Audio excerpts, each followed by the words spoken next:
First of all, let me thank you for being here tonight. I'm going to throw a lot of information. Me and Ms. Weaver, Ms. Strokes, going to throw a lot of information at you tonight, all in an attempt to help soothe any anxieties and to help better prepare you for our trip to DC and New York City. How many of you guys are excited about the trip? Good. It looks like anybody not excited? Okay, I'm just kidding. Let me just say this to start with, guys. This is my 22nd year at Milton High School. This will be my 5th trip taking the band to New York. Okay, fifth? No. 4th trip taking the band to New York, because the first time we didn't go to New York, we went to Washington, D.C. It'll be my 5th time taking the band to Washington, D.C. On the 3rd trip, the 3rd trip, I almost quit my job in New York City. Okay, on a subway station at rush hour, 109 people in the snow trying to follow me through New York City. I'm not going to quit this time. You're right, because we got this puppy figured out.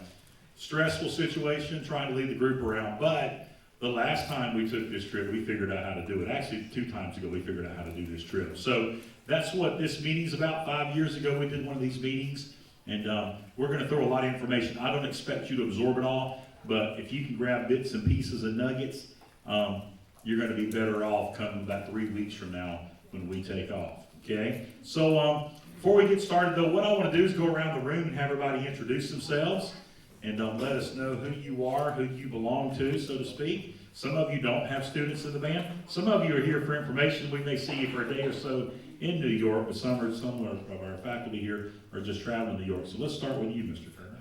I'm Orrin Turner. This is my wife, Gwendolyn, and our daughter is Alyssa. She's in the 10th grade and trumpet player. Okay. I'm Lou Barrow. My husband, Dee Barrow, is the band director at Navarre High School, and we're happy to be going with y'all. Yeah, they're gonna check out this Washington, New York trip, so they're going along with us. Start with you guys. I'm Brian George. This is my wife, Missy. We just happened to book the trip at the same time y'all did, so we're here for information. We'll see them in New York City. And Missy serves on our faculty here as the DCT. You tell me your title.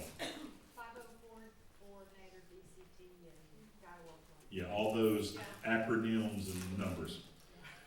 Mary Jenkins, gonna go with my daughter, Savannah Jenkins. She's in the band. She's a freshman. She's a freshman. Okay. I'm Samantha Gonzalez. My daughter is Destiny Johnson. She plays clarinet. She's a freshman. My name is Camille Rowell. My daughter, Michaela Gittens, she's a tuba player. She's in 11th grade. Sonia Fairclough, my daughter, Ashley Fairclough, she's 10th grade and she plays clarinet. Lisa Schofield, Lawrence Schofield's mother, plays piccolo and flute. She's in 12th grade. Senior. I'm Kelly Hendrickson, my daughter Danielle, she is a flute player, she's also a senior. I'm Rhonda Harris. I have 3 in the band. Timothy's a senior, Ian is a Sophomore. and Jordan's a freshman, but only Timothy and me are going on the Yeah, trip. so senior and her going on the trip. Mr. Roby? Del Roby, my wife, Mary Ann Roby, son Alexander's a senior. You play the trumpet, yeah. I'm Jan Bayou, this is my husband Dennis, and he is everybody's comfort factor. Yeah, let me explain this. Here's what we learned. Dr. Mayu goes on all the band trips we can get him to go on, okay? Because over the 22 years, the trips that he hasn't gone, I have always ended up at a hospital or an urgent care center with a kid. So having Dr. Mayu go along always makes things so much easier and so much smoother. So we're glad you guys are going with us. Catherine Talbert, my husband Clayton, and we're going because I love girls. We invited them. She's my Sunday school teacher. But better yet, she's my 5th grade teacher. So she just retired from East Milton Elementary School. So we're excited to have them going with us, see how we do in the band world. I'm Katie Bird, my daughter's a freshman and trumpet player. And Katie was in my first band at Milton High School. Yeah, first trip to DC. Yeah, sure enough. You're a veteran. She's a veteran. I'm Andrea Mosley. My daughter Sydney, freshman, plays trumpet. Awesome. Melinda Broom, I'm Tiffany Broom's mom. She plays flute and piccolo, and this is her senior trip. Senior trip. My name's Shauna Odom. My daughter's Brooklyn Williams. She's a freshman and she plays percussion. Okay. Ms. Franklin? Orstein Franklin, just going on as a chaperone, my niece Cindy Hyman, She's a teacher here, teaches social studies, and went with us last time. Both of y'all went with us last time, so this will be their second trip with us. I'm Rita Melissa Bullard, my daughter Tiffany Bullard plays clarinet, she's in 9th grade. Freshman. Okay. Ms. Weekly? I'm Lily Weekly, this is Mike Weekly, and, our daughter Andrea Weekly, she plays the flute. Plays the flute, and she's a in 10th sophomore. grade. Yeah. Okay. Back of the room? I'm Michael Schultz. I do something around here. Play tuba? Yeah, I play tuba. Yeah. No. Assistant band director. I have 200 lovely kids in the band. And he needs a girlfriend. I need a girlfriend. If you know any single ladies around 30? 30-ish? I see Catherine's wheels turning. Mr. What? Lieutenant? Sorry. I'm proud of you. Thank you. My name's John Welch. My son Brandon plays tuba. He's a senior this year. I'm being sent by the county to make sure that Mr. Weaver does not walk off. Head of security. Any students abandoned in New York City. All right. Ms. Weaver? I'm Jan Weaver. I'm married to Mr. Weaver, of course. And, we've got 2 daughters in the band. We have a freshman and a senior. This trip's costing us a lot of money. Yes. We had to take money out of our retirement so they could go. And she, by the way, she's the one that really does all the work. She makes me look good. She's the one that goes, have you taken care of this with the trip? She's the wheels behind the engine of what's going on. So, Miss Letty. Amanda Letty, I work here. She's a big deal here.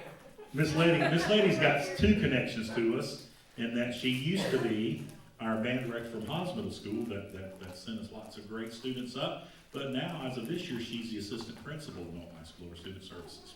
So we're glad to have her and her daughter Madison going with us. So, anybody we left off? Is that everybody? All right, guys, I'm Bray Weaver, if you don't know. I'm the director of bands here, and I graduated here in 1987. And I'm looking forward to this trip. Now, again, we're going to go over lots of information. How many guys have never been to Washington, D.C. before? We got 4 or 5. Thank you. Hands down. How many of you guys have never been to New York City before?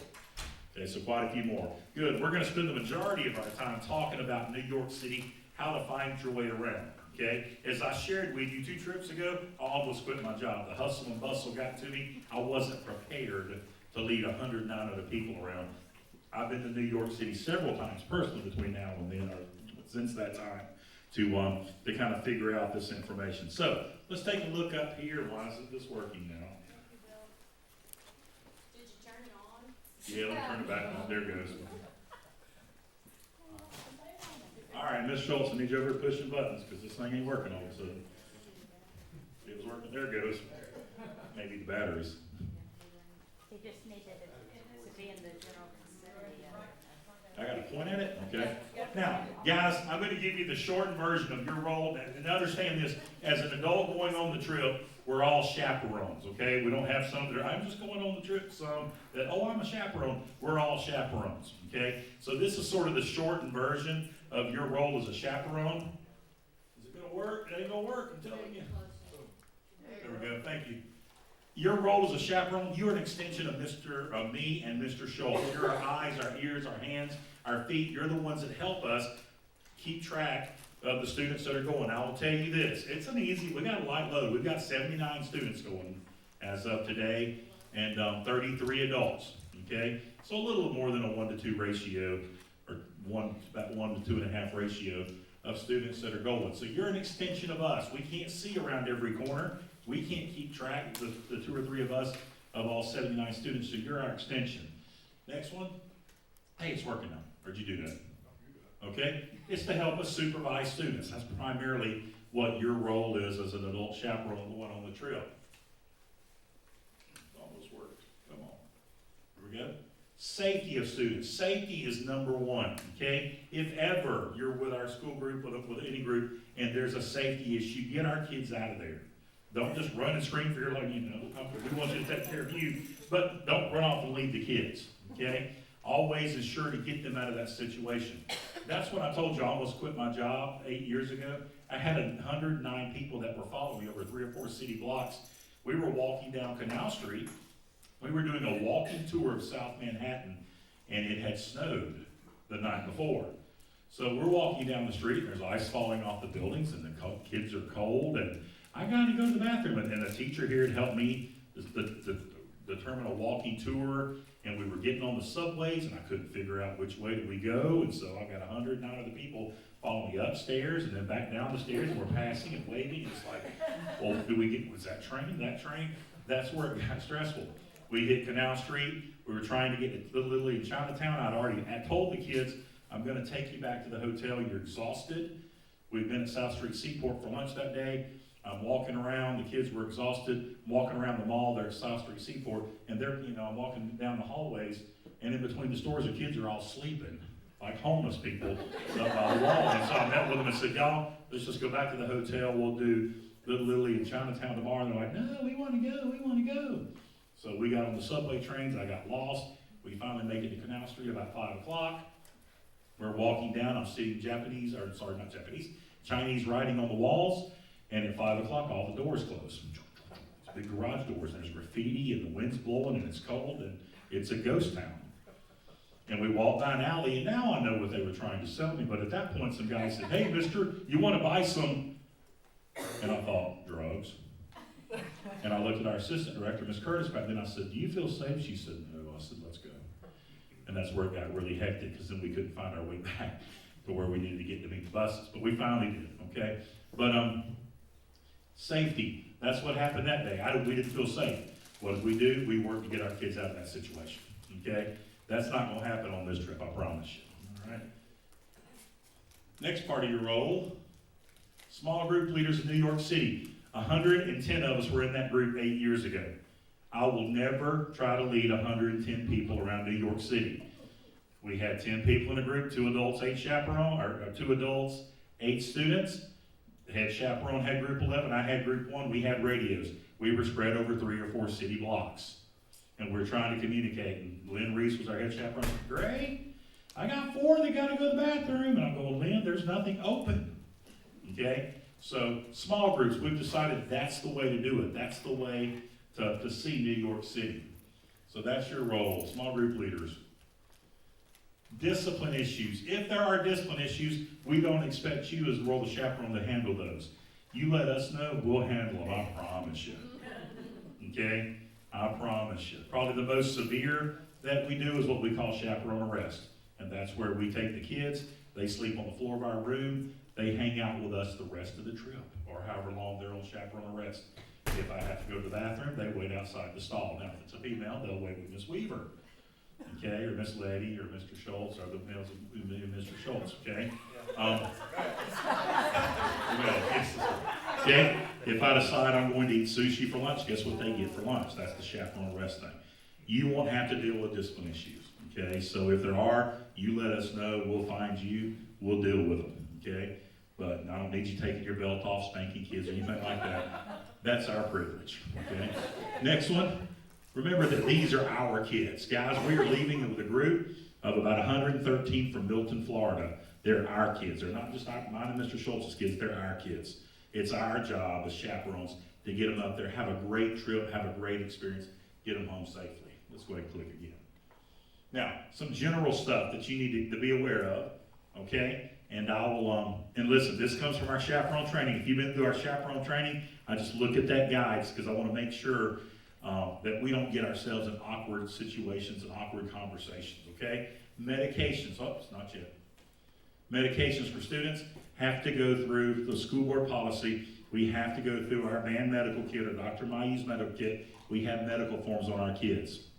If you're, any situation, kid comes up and goes, I got a headache, don't just give them medicine out of your pocket or out of your purse, okay? We have to do it officially. You may end up calling me, calling Mr. Schultz.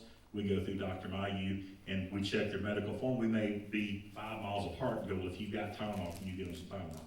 But just don't give them anything. I had an issue years ago with a parent that tried to give some kids just ginger, and it made them sick, if I remember correctly, okay? Like one of my first few years that we were here. So please, please, please make sure you understand what that medication is. Moving on. Alcohol and tobacco. Again, you see what it says right up here? Keep calm and be a role model. So none of that around the kids, okay? My mom smokes years ago. About the first 10 years I was band director, she always won the trips. I would always say, Mom, If you gotta smoke when you get off the bus, move around somewhere around the side of the building where the kids can't see you, okay? Same thing, we kind of changed this up. I used to say no alcohol on the cruise. We decided if you're off duty, if it's late at night, if it's not around the kids, what you do as an adult is your business. Mr. Schultz, myself, we're school board employees, we're not gonna partake in that stuff anyway, okay? So, understand that, but please, I don't wanna have to sit down and go, you know, Mr. So-and-so, you can't be sloppy drunk around our kids. You with me? Everybody follow me on that. Moving on. Language, again, same thing, be a role model. Watch your language around the kids, if you will. Okay? Help us with that. Next one. Conversations with adult content. I've dealt with all these in my years as band director, from football games and all that. You know, two parents sitting there talking about sex in front of the kids. And the kids come out and go, man, sorry, talking about such and such. Okay? You may be in the front of the bus. It makes for a very interesting and awkward conversation when I have to pull the parent aside and talk about that. But just keep this stuff in mind, okay? Moving on. Meeting times. We will give students meeting times. I ask you the same thing. Please be there at the meeting times. Now, there's going to be situations where you may be running a minute or so late. Let me know, okay? If we're lost, we're lost, right? If you're lost, you're lost, right? We'll find you, okay? That's going to happen, but listen to me.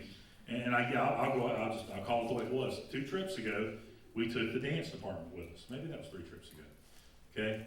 We took the dance department with us. They brought their own students, their own chaperones. They don't work like band kids do. Band kids know if we tell you to be there at 1 o'clock at 12:55, you better be getting on the bus. The dance department at 1:20, 1:25, 1:30, whenever they got done shopping at the mall, they decided to get on the bus, and that made for a very difficult trip and some really tough conversations that I had to have with a dance teacher and with their adults, okay? So help us out with that. Moving on. Chaperone means communication on the trip. We've got several ways we'll communicate via text. A lot of times when we get back to the hotels at night, I'll ask for the chaperones to meet briefly. A lot of times all I do is go, hey guys, tomorrow we're doing this, and this, okay? Do we have any problems or anything we need to talk about?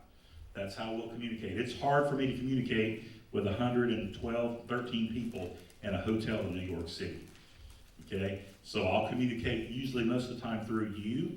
You'll communicate with your small groups, or we'll communicate with the kids through text messages. We'll also communicate with you through our Remind system, which is a text messaging system, okay? Moving on, again, be a role model for our kids. Next one, what can you expect? Now this is a band trip. How many guys have never been on a band trip before?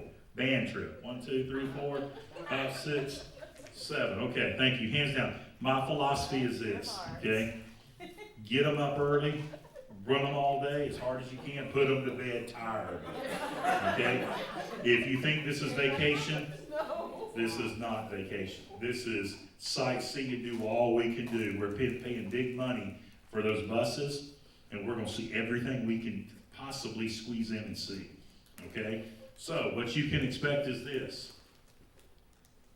Long bus rides. It's a long haul up there. It's a long haul back, okay? You can expect this. Lots of walking. Lots of stairs.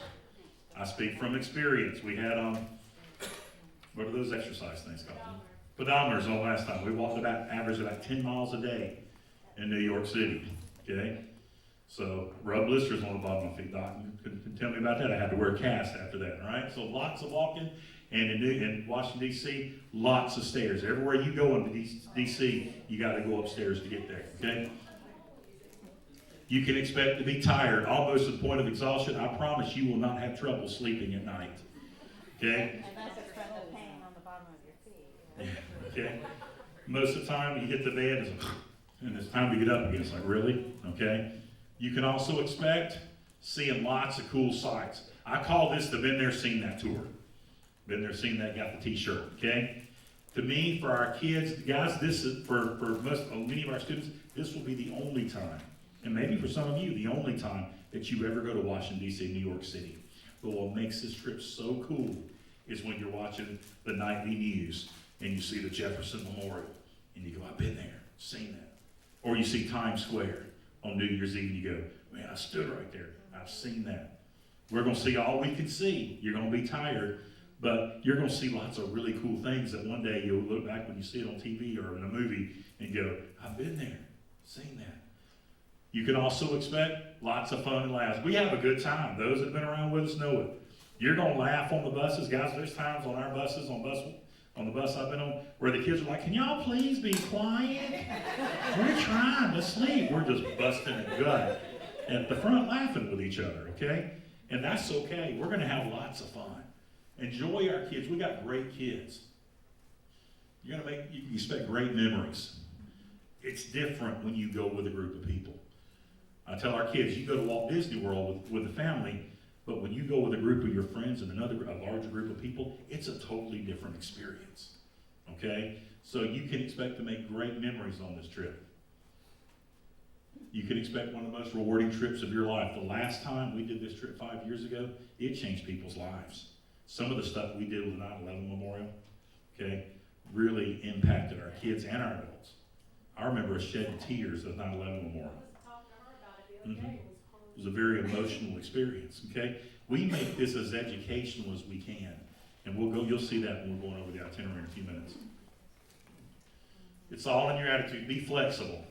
Be flexible. It's in your attitude. I say this past experience. Remember the trip I wanted to quit? I was exhausted by the time we got to New York City.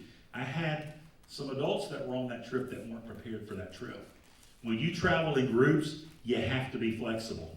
We've got some meals. We may show up at the Golden Corral in Washington, D.C., and you may have to wait 30 minutes to get in there and get to your table. Or you may be seated. You may be finished with your meal before the waitress ever gets your drink to you. You got to be flexible. What happened, I had some adults that were not in shape. They weren't ready for that trip because we do lots of walking. Remember I told you 110 people. And they couldn't keep up with the groups. We got to the ground, but back then it was the ground zero site where the 9/11 Memorial is now. And we were there for 30 minutes, and by the time they got there, we were leaving. And so they were yelling at me, "We didn't spend any time at the 9/11 Memorial." And I said, "We spent 30 minutes. So it's all in your attitude. So just remember that. So expect that. It's going to be a great time, but it's all in your attitude. Now let's talk about our buses. We're going to spend a lot of time, about 30 hours on buses. We pay a little bit extra money, but we take Gulf Coast tours. Go ahead, Ms. Schultz. We take Gulf Coast tours out of Mobile, Alabama. Why do we take them? All their buses are 2014 or newer. The last 3 years, we've gotten on brand new buses. I mean, they still smell new. And they would say, like, "This is the second trip on this bus ever." They're fancy buses, little circular staircases going up. You see wooden floors, real fancy. These are 56 passenger buses. There's right now, hold on, whoa.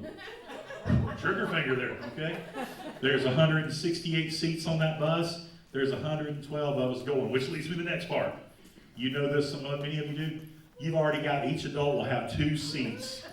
You've got a row, not a whole entire row, but you know how the seats are grouped 2 by 2 on each side? You've got a side to yourself. I learned this years ago. I got tired of sleeping on bus floors, okay?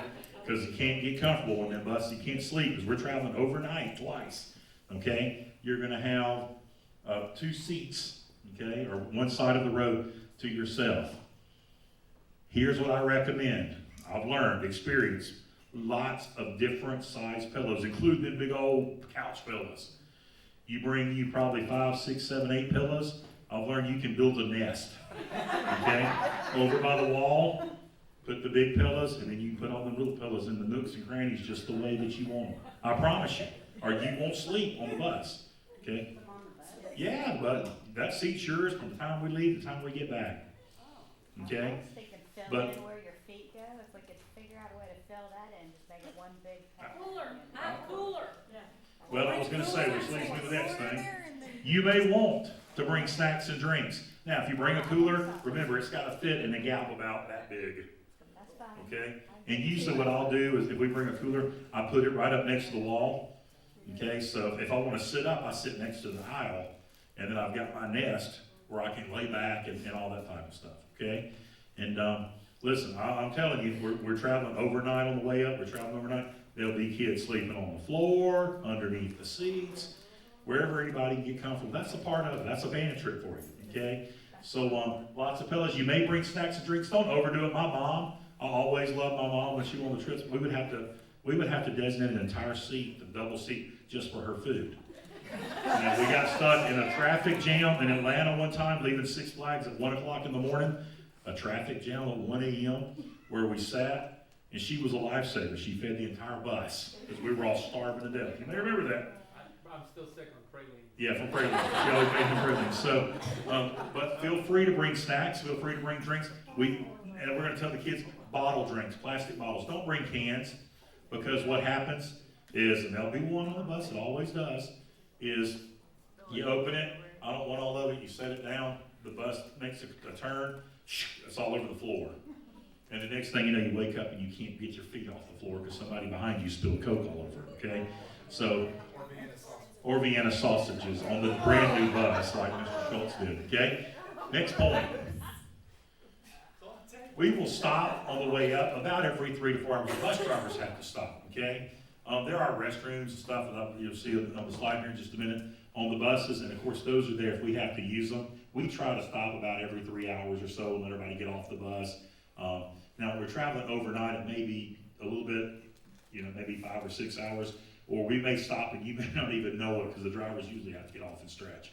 But we try to get everybody off the bus, give them a chance to walk it out a little bit, go into the rest areas, and use the restrooms. So you can count on that. The buses, top of the line, Wi-Fi on board. Now I will tell you, when there are 30 kids that are on Wi-Fi, on the wireless, and there's 7 or 8, it may be like Facebook, click. Okay, that picture's halfway loaded. Okay, but they do have Wi-Fi on the buses. If we give the kids the password.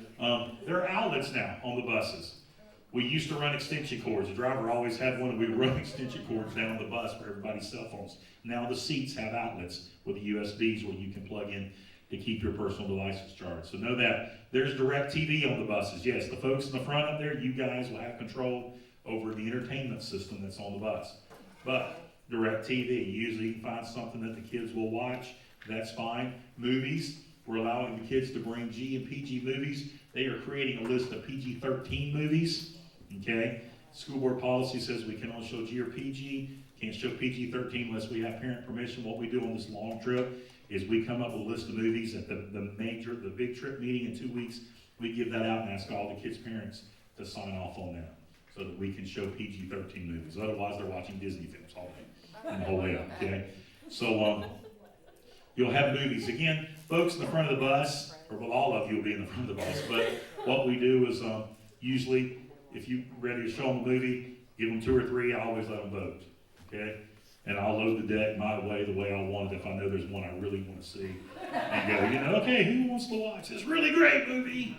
And who wants, everybody ever heard of Pollyanna? Okay, so,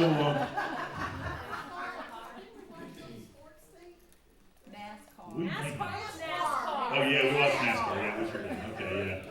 That's because I'm not a betting group, but I'm in a fantasy group. So on Fox Sports. Mr. Weaver's watching NASCAR. Can we turn it on? Do what, Mr. Schultz? Oh yeah, the restrooms again. There are restrooms in the back of the bus. They're there for us to use. The bus drivers always tell you to remember what goes in there stays in there. Okay, until we get to DC at some point, and they get those things pumped out. But those restrooms are there, man. Don't sit there uncomfortable if you got to go. Okay? We always like just to mess with the kids about an hour or so in and walk down the aisle and go, oh man, my stomach feels really bad. And you see all the kids in the back of the bus cringing, You come out and go, woo! So, but those restrooms are there. Please use them. Let's move on. Again, on the bus, student supervision. Let me explain to you how this high school band thing works, okay? We've developed trust all year with kids that are going on this trip, okay? We give them the respect that they need. In the back of the bus, we put our student leaders. Our student leaders are actually the ones sort of in charge of the buses, okay? They're the ones that are supposed to maintain rules and order and all that on the bus. The PDA rule is simply they can hold hands. Now, what I have always shared with them on band trips is, let's say there's a couple sitting in the seat, they put a pillow between them and they're leaning against each other, I'm probably not going to say anything to them. If they're sitting in the seat and they're doing one of these, okay? The bus captain's supposed to take care of it, but again, I want you every once in a while looking back there and checking and making sure everything's good, okay? If we have trouble, and trust me, the kids will let us know. They'll let us know. There's no doubt. Usually, Mr. Schultz will get a text or something. So-and-so and so-and-so on bus 3. Okay? What we do is we separate them. We'll start off on this trip separating them, putting them in different seats on that bus, and then if there's an issue, we'll put them on separate buses. Are you with me? But they've spent all year developing our trust. We will preach to them not to break that trust. They don't need to be all over each other sleeping. They can lean against each other and sleep, okay? So, but we'll need your help, student supervision. Bus assignments, we've got that for you. We've tried to kind of divvy things up. You'll notice in your folder a little bit later, I'm gonna ask you to do a questionnaire for me. On there, we ask if you wanna be on the same bus as your child. That's totally up to you. Some folks will say no. My wife and I will probably say no. Okay, we spend enough time with them. But that's totally up to you. Sometimes you wanna do that so that you can share snacks and so forth, and we get that. Okay, but bus assignments, we'll share that with you at the end tonight. Let us know again if you want to be on the bus for your child. Let's move on. Departure night. Here's what you can expect. We're going to kind of go over the itinerary. I have given you an itinerary in your folder. If you want to take it with you, you're welcome to take that with you tonight. The itinerary. Let's move on. 7 o'clock on Wednesday night, March the 16th, we're going to open up the band room. At that time, students and parents can drop off their luggage. They can check in their medications at our medication table.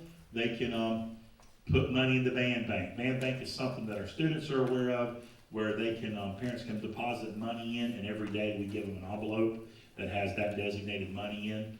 And we have an adult, probably Mr. Hendricks, that is going to be in charge of that. And every day at the hotel, we give them that. Ray Weaver, when he went to New York, and I'm speaking in third person, I know that, okay? I learned that probably in 5th grade. When I went to New York as a high schooler, I ran out of money like 2 days before the end of the trip, all right? The band bank allows them to be able to budget their money every day. That's what that's about. Moving on, Mr. Schultz. 8:30 will be our call time that Wednesday night. 8:30 call time. We'll begin loading. And then next. Okay, we'll start loading buses at 8:30. Our luggage will go underneath the buses. We'll have some other stuff we're going to put under the bus for later in the trip. Some bottled water type stuff. Carry-on items, of course, will go up top, either in your seat, above your seat. We got the big, what do you call those? Racks, okay? The overhead bins, yeah.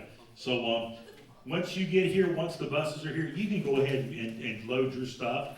The kids will all meet inside. They will load their luggage, or we'll have the loading, they'll take their luggage that goes underneath the bus, they'll take it out, the loading crew will load it, and then we'll have all the kids meet back inside with their personal stuff. They don't get up on the buses until we dismiss them to the buses. Because we do that, that's not on your itinerary, is it? This is Wednesday, March 19th.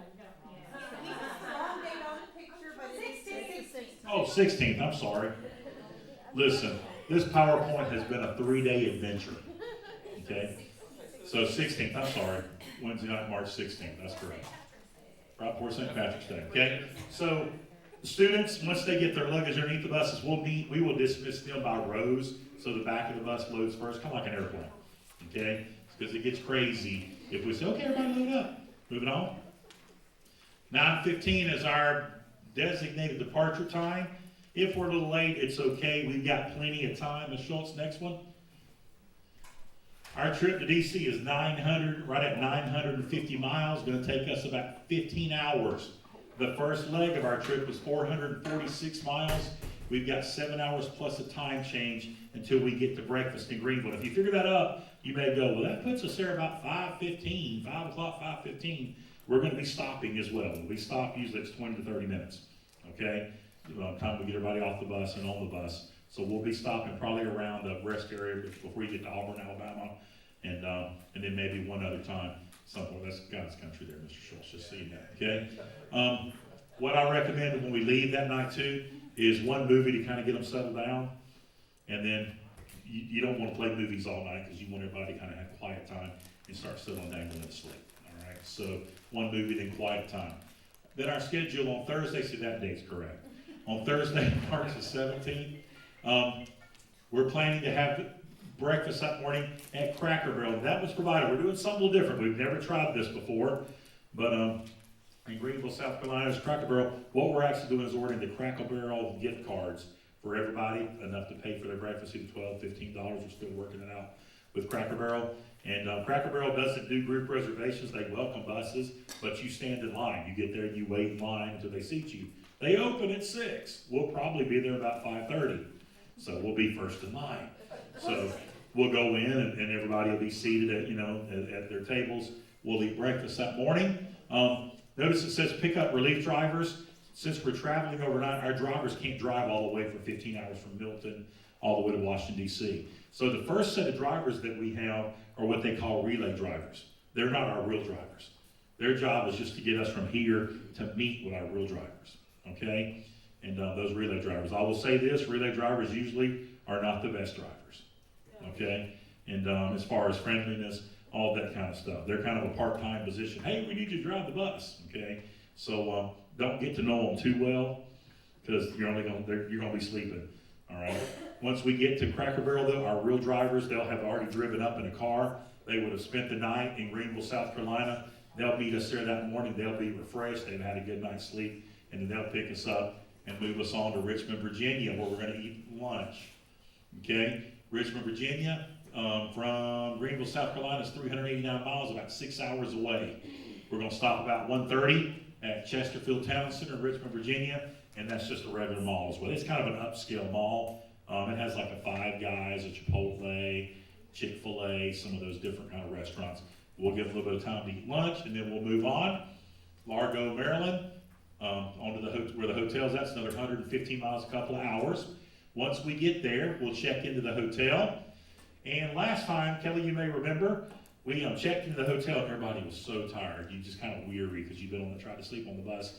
And we had dinner at CC's, and about 30 or 40 of them said, can I just stay at the hotel? So we decided to do something a little different. We're going to order pizza and order 2 pizzas per room, large. We've already talked to Papa John's large one-topping pizzas, and just have pizza delivered to the hotel that we'll distribute to everybody, because that way you can eat and go to bed and get rested up for our first day in DC, okay?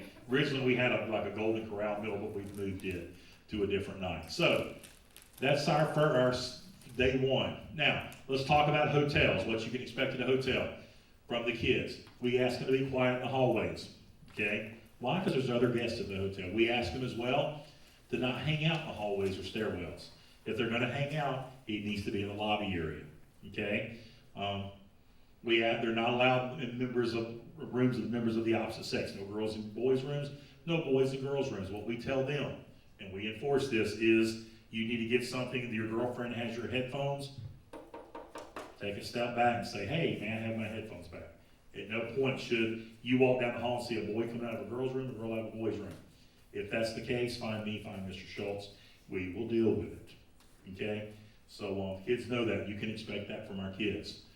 Curfew. Each night at the hotel, we have curfew, okay? A certain time, the kids have to be in their room. They can't come out of their room to get ice. They can't come out of their room or can't open their doors because they had pizza delivered at 12 midnight. Curfew means your door is closed until we tell you that curfew ends, which is usually 6:30, 7 o'clock the next morning, okay? In the event of a fire or something like that, of course, they're free to leave, okay? We don't have that scheduled on the itinerary, so that's not going to happen, okay? But what we do, room checks are by our leadership team, our leadership corps. Goes around, they check the rooms, they give announcements to the kids, and they make sure that everybody's where they need to be in the room, okay? During the night, after curfew, I ask that you just kind of be observant of noises and so forth in the hallways. Some of us you'll see don't sleep on these trips, like the staff, because we walk up and down the hallways at night, okay? And so you never know. When 3:30 in the morning, you may catch Mr. Schultz walking up and down the hallway while and they're snoozing away, okay? So, but after curfew, they're supposed to stay quiet. I was a boy, I was in the band, I remember the wrestling matches. I've even been in some wrestling matches as the band director in these hotel rooms, okay? But after curfew at night, we shouldn't hear bumps in the night. And you guys, men, you know what I'm talking about, okay? That's where they're jumping from bed to bed, wrestling, body slamming each other, and so forth. So if there's an issue with quiet time, knock on the door, say, hey guys, you need to hold it down, okay? If that doesn't work, get me and Ms. Schultz. Patrolling hallway at nights, again, there may be certain nights, and listen, we meet as a chaperone group. I'll kind of let you know. These trips are cycles. You can tell when all of a sudden the kids are exhausted. And I'll say, guys, it should be a quiet night. And then there's some nights you know they're going to be wired. Okay, so there may be some nights that I go, hey, I got 5 or 6 of you that can help for the next couple hours, keep an ear out in the hallways. Okay, moving on. Issues If there's an issue, I'll ask the same of you. Knock on the door. Talk with them from the door or step right inside the door. I usually never, and this is just being conscientious, I'll never usually enter a student's room and close the door. If I'm meeting with students, usually I'll open the door and prop it open, keep a foot, and talk to those students, okay? Again, in today's society, Mr. So-and-so came in our room. We got issues. You with me on that? So just kind of, and just staying on top of it, staying ahead of those kind of things. If there's issues, feel free to address them in a nice way, and then if that doesn't fix it, let one of us know, and we'll fix it. Okay, moving on. Wake-up calls. Each morning, we'll make sure all our rooms get a wake-up call. You'll notice at the hotel in Washington, D.C. that there is a hot breakfast. And what we'll do is, when we give announcements the night before, is we'll tell everybody, hey, curfew is until 6:30, wake-up calls at 6:30, and breakfast is from 6:30 till 8:30, and be on the bus at 8:30. Okay? Moving on. We are staying in Washington, D.C. at the Avi Hotel, which is fixing to be the Best Western plus FedEx Field, Largo, Maryland. And I called just and said, so what do I call y'all? Well, I called and she said, thank you for calling the Avi Hotel. And I said, wait, everything you sent me says soon to be Best Western. And then I said, so what's the deal? I said, when do you change your name? She said, soon, very soon. I said, before March? And she said, well, we're undergoing getting ready for inspection. So that should be a good thing, okay? But we're staying at the Avi. We may show up, it may be the Best Western. That's why I'm telling you that. Don't be shocked. Has interior hallways. You can see a picture of it up there. Room assignments have pretty much, we've kind of compiled that. Most of you have told me who your roommate wants to be. I think I had two ladies traveling single on the trip, and I just kind of grouped you two together because I didn't have any other options there. But those are on the door right here behind the screen. Checking in, what will happen once we get to the Avi Hotel, so that you know, we'll have you guys and students start unloading suitcases. We'll meet out in the parking lot that evening, and Mr. Schultz and I and Ms. Weaver will go inside. We'll get the room keys. Usually when we come back outside, we have the students gather with all the girls in one group, all the boys in one group, all the adults in one group. And then the three of us, one of us do the adults, one will pass out the keys for the girls, one will pass out the keys for the boys. So when we get there. Same thing with New York City. That's going to be a little bit more congested because it's on the sidewalk and the lobby's not very big, but it'll be the same kind of concept. Walking distance. This hotel is within walking distance of nothing. Okay? Of nothing. Of the subway, yeah, it's kind of close to the subway. But as far as like Tom Thumb food stores and Hardee's or McDonald's, nothing. Just some industrial type stuff, okay? I found this hotel actually on a group travel website. We go on there for Washington and for New York and put in kind of our parameters, our dates and all that, and then we start getting all these bids. We've probably had 60 or 70 bids. And so this hotel kept coming up. We had followed the leads on several others, and they didn't have enough rooms to accommodate us and so forth. We are 15 miles via car from the National Mall, which is where Smithsonian, the Capitol Building, the Washington Monument. So it's fairly close. There's a hot breakfast buffet included. I always go online and check reviews. It has mixed reviews. Some folks that went to some of the Washington Redskins games were like, the service stunk. And some folks were like, my room was just blah. And others were like, it was clean, it was comfy, we were good. I'm just telling you that before we get there. Okay, last time we stayed at the, what was that suites thing we stayed at? Suites down in, No, what an embassy. Staybridge, the Staybridge suites, and it was like really, really nice. So the folks that been before, I don't know, okay? It's kind of a crapshoot with that. It looks like a nice hotel. They're undergoing renovation to be ready for their Best Western inspection. But I just wanted you to know there are mixed reviews on TripAdvisor. Moving on. Told you to transition to Best Western Plus. See if that link will work. Click on that real quick. I'm just going to show them in perspective to Washington, D.C. where it's located. Look, that's a map Google Maps. There it goes. Can you scan out over here on the right, bottom right? Should be a plus and a minus. Is it not there? Oh, it's still popping up. There we go.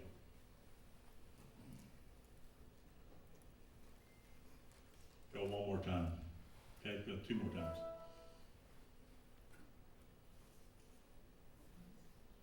It's loading off my phone. I'm having to use my phone as a hotspot because I can't get the, oh, there we go.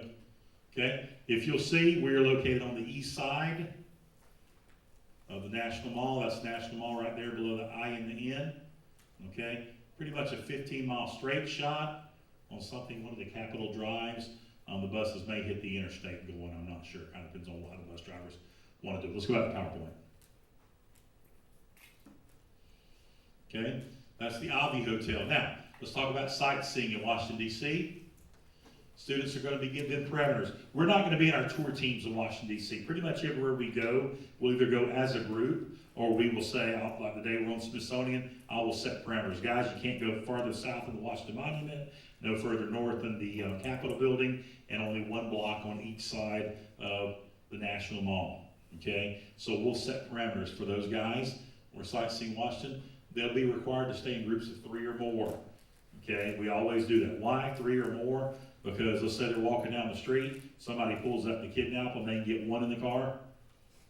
They might get 2, it's hard to get 3. Actually, no, really the reason. Somebody gets hurt, 1 person stays with them, 1 person goes to kidnap.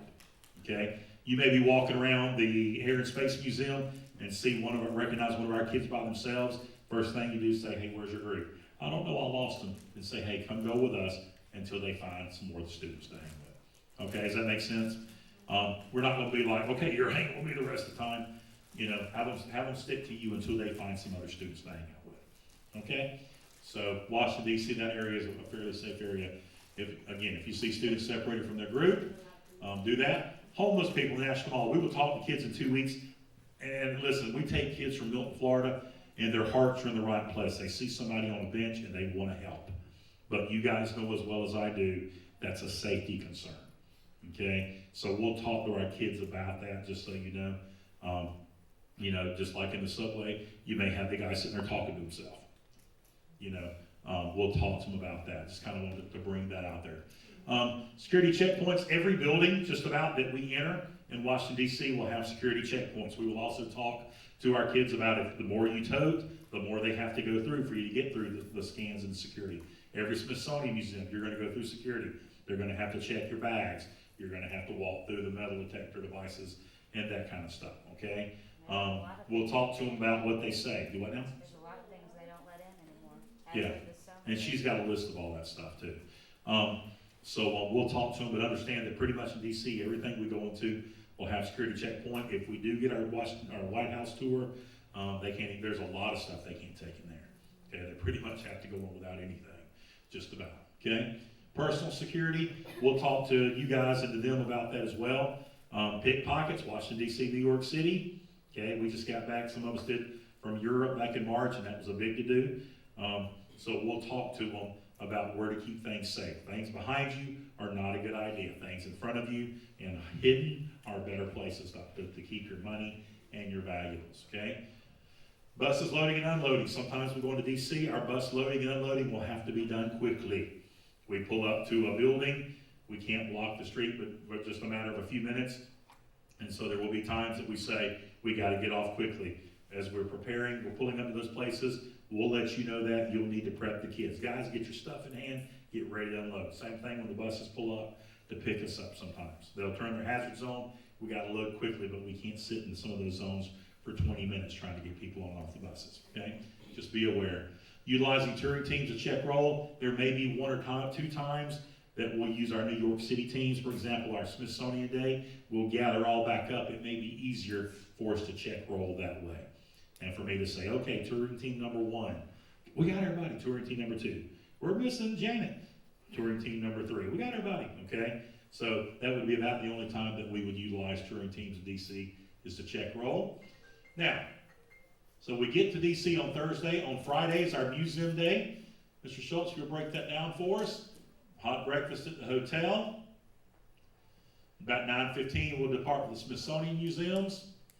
And then at 10 o'clock, we'll visit the Smithsonian Museums. Everybody will kind of find lunch on their own. Most all the museums have little cafes and places. There are food vendors outside, the street vendors. They can get a hot dog, something like that for lunch. 5 o'clock, the museums close. We will meet and walk to dinner. We may catch the subway, we may not, I'm not sure. Our dinner plans on Friday night is to have dinner in Chinatown there of Washington D.C., which if you don't know is about a city block long, and there's a big nice arch, and you walk that block and then you're out of Chinatown. But Tony Chang's Chinese restaurant. And we went to this place, Jan and I and our family have eaten there 2 or 3 times and we love it. It's family style, and it's really, really good. The last time we took the group, they started bringing the food out and all the kids were kind of like, and then they started eating that food and they filled up and all the good stuff came out. They're all like, oh my gosh, and you talk to the kids that went last time, they're like, we love Tony Chang's. But it's family style. They bring big dishes of different things. Miss Weaver, you got the menu. All right, we will have wonton soup, spring rolls, kung pao chicken, beef with broccoli, sweet and sour pork, baby shrimp with cashew nuts, Szechuan string beans, young chow fried rice, fortune cookies, and oranges for dessert. There will be more than enough food. Now, what we'll also do is we'll have we'll pay them to put 2-liter drinks, 2-liter Cokes and Sprites, and of course they'll have water on the table, okay? Every time I call up there, I talk to Sam. And Sam does me good English. And I'm like, slow down. Sam, slow down. Sam, slow down. What did you say? They drink from a bottle. I said, no, Sam, they're teenagers. They can't drink from the bottle. They drink from a bottle. No, Sam.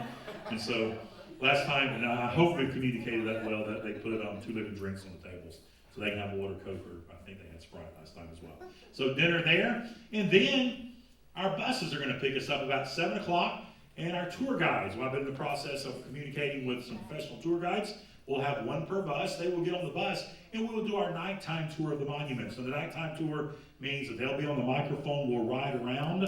They'll be giving you history if you look out the right window. But it also means that the major monuments will stop and let the kids get off the bus. We'll walk up to the Lincoln Memorial and then you'll gather with your tour guide and they'll point things out to you. Okay, we pay them as a private tour guide to get on the buses, and these guys have to go through training and they're registered with the city of Washington, D.C. Okay, they'll get on the bus and we'll do that for about 4 hours, and we'll hit all the big ones: Lincoln, Jefferson. We'll probably with the World War II, usually the Vietnam, the Korean, usually the Franklin Delano Roosevelt. We hit all the major ones. Okay, 11:30 we'll return to the hotel in what we call stealth mode. In other words, when they get back, and the kids were great at this last time. We stayed at the last place. We got the hotel manager called and said, Mr. Weaver, it's 10:30. Are you guys okay? And I said, we'll be fine. And so our kids moved quietly back to their rooms when we get back. So it'll be a late night. That's day 3. Day 4, we're hoping to get up at 8 o'clock and eat breakfast. We're hoping to visit the White House. And let me explain to you how this works. And Jan, my wife, hit it on the nail yesterday when I emailed Jeff Miller's office again, and the lady that we talked to and said, hey, just checking in. Can you tell me anything else about our White House tour? Sorry, can't tell you anything. You've got to wait a couple of weeks, okay? The White House will not let us know until about 2 weeks out whether or not we have a tour. I guess it's safety. Who knows, okay? In October, we submitted a list of names. All of you remember, because you had to give us your name, your social, all that. We submitted to go to the White House, the Capitol, and Bureau of Engraving and Printing. And she says, you can't do Bureau of Engraving and Printing. She communicated with us about a month ago and said, can't do the Capitol tour, too many people. And I thought, well, we did it last time. But she said, you can't do the Capitol tour unless you go wait in the public lines and try to get in. We've talked about it. The rotunda's beautiful. And then you see Statutory Hall, you see the crypt, and you see the old Congress or Supreme Court room down at the bottom. There's not a lot to that tour anymore, so we probably won't do the Capitol building.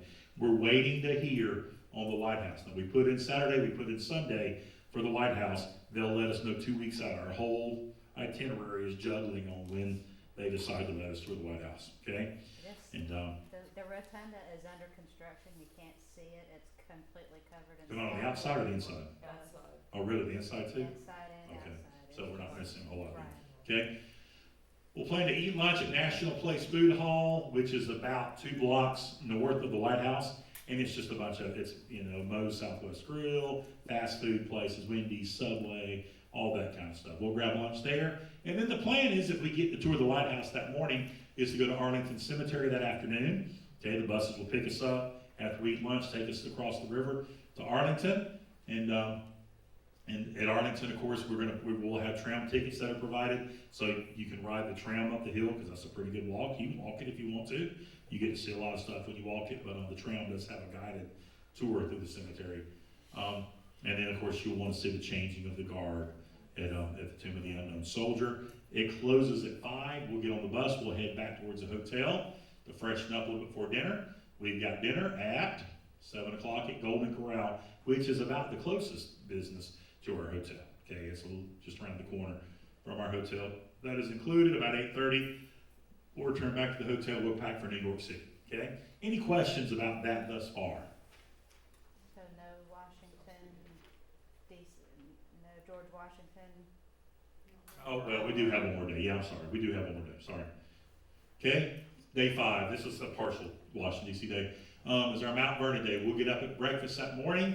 The hotel, check out the hotel. About 8:30, depart for Mount Vernon. At 9:30, arrive at Mount Vernon. If you've never been to Mount Vernon, it's George Washington's home place. It is gorgeous. It is a great, to me, the great last step in Washington, D.C. because it's kind of a relaxing day. Because you walk through the grounds, we are going to have the audio, the little MP3s with the headphones. So as you walk, you put in whatever that has little numbers. It'll tell you, well, here's the slave quarters, or here is, the granary, or here's the kitchen. We will also have house tours, assigned house tours as well, where you get to walk through his house with a guided tour. But it's right there on the Potomac River. Just gorgeous. I love to sit behind the house and look down at the Potomac. We will do that morning. There for about 3 hours. We'll depart at 12:30. Then we will have lunch at Primo Family Restaurant in Alexandria, Virginia, on our way back up north. And Primo is a Greek guy, and it's a pizza, salad, chicken strips. No. Greek food. Check out Primo Family Restaurant. He's got a great video, and he says, we do groups, and he's in there and he's bringing food to the table, and there all the kids are cheering, and it'll be great, okay? So, again, planning with 112 people, you're very limited to what you can do, okay? It's a hot meal, though. I figured they'll like it. About 3 o'clock, we'll leave for New York City. And New York City is going to be about 3.5 hours away. And then we will arrive at the Cambria Suites, Times Square. We'll unload the buses. Then the buses will leave us. They can't stay in New York City because there's nowhere to park. Then we'll walk down about 7:45. We will have dinner in Times Square. And we'll do that in touring teams. And then at 10 o'clock that night, we'll visit the top of the rock. It's the top of the Rockefeller Center. It's an observation deck that we actually like better than the Empire State Building because it's not near as crowded.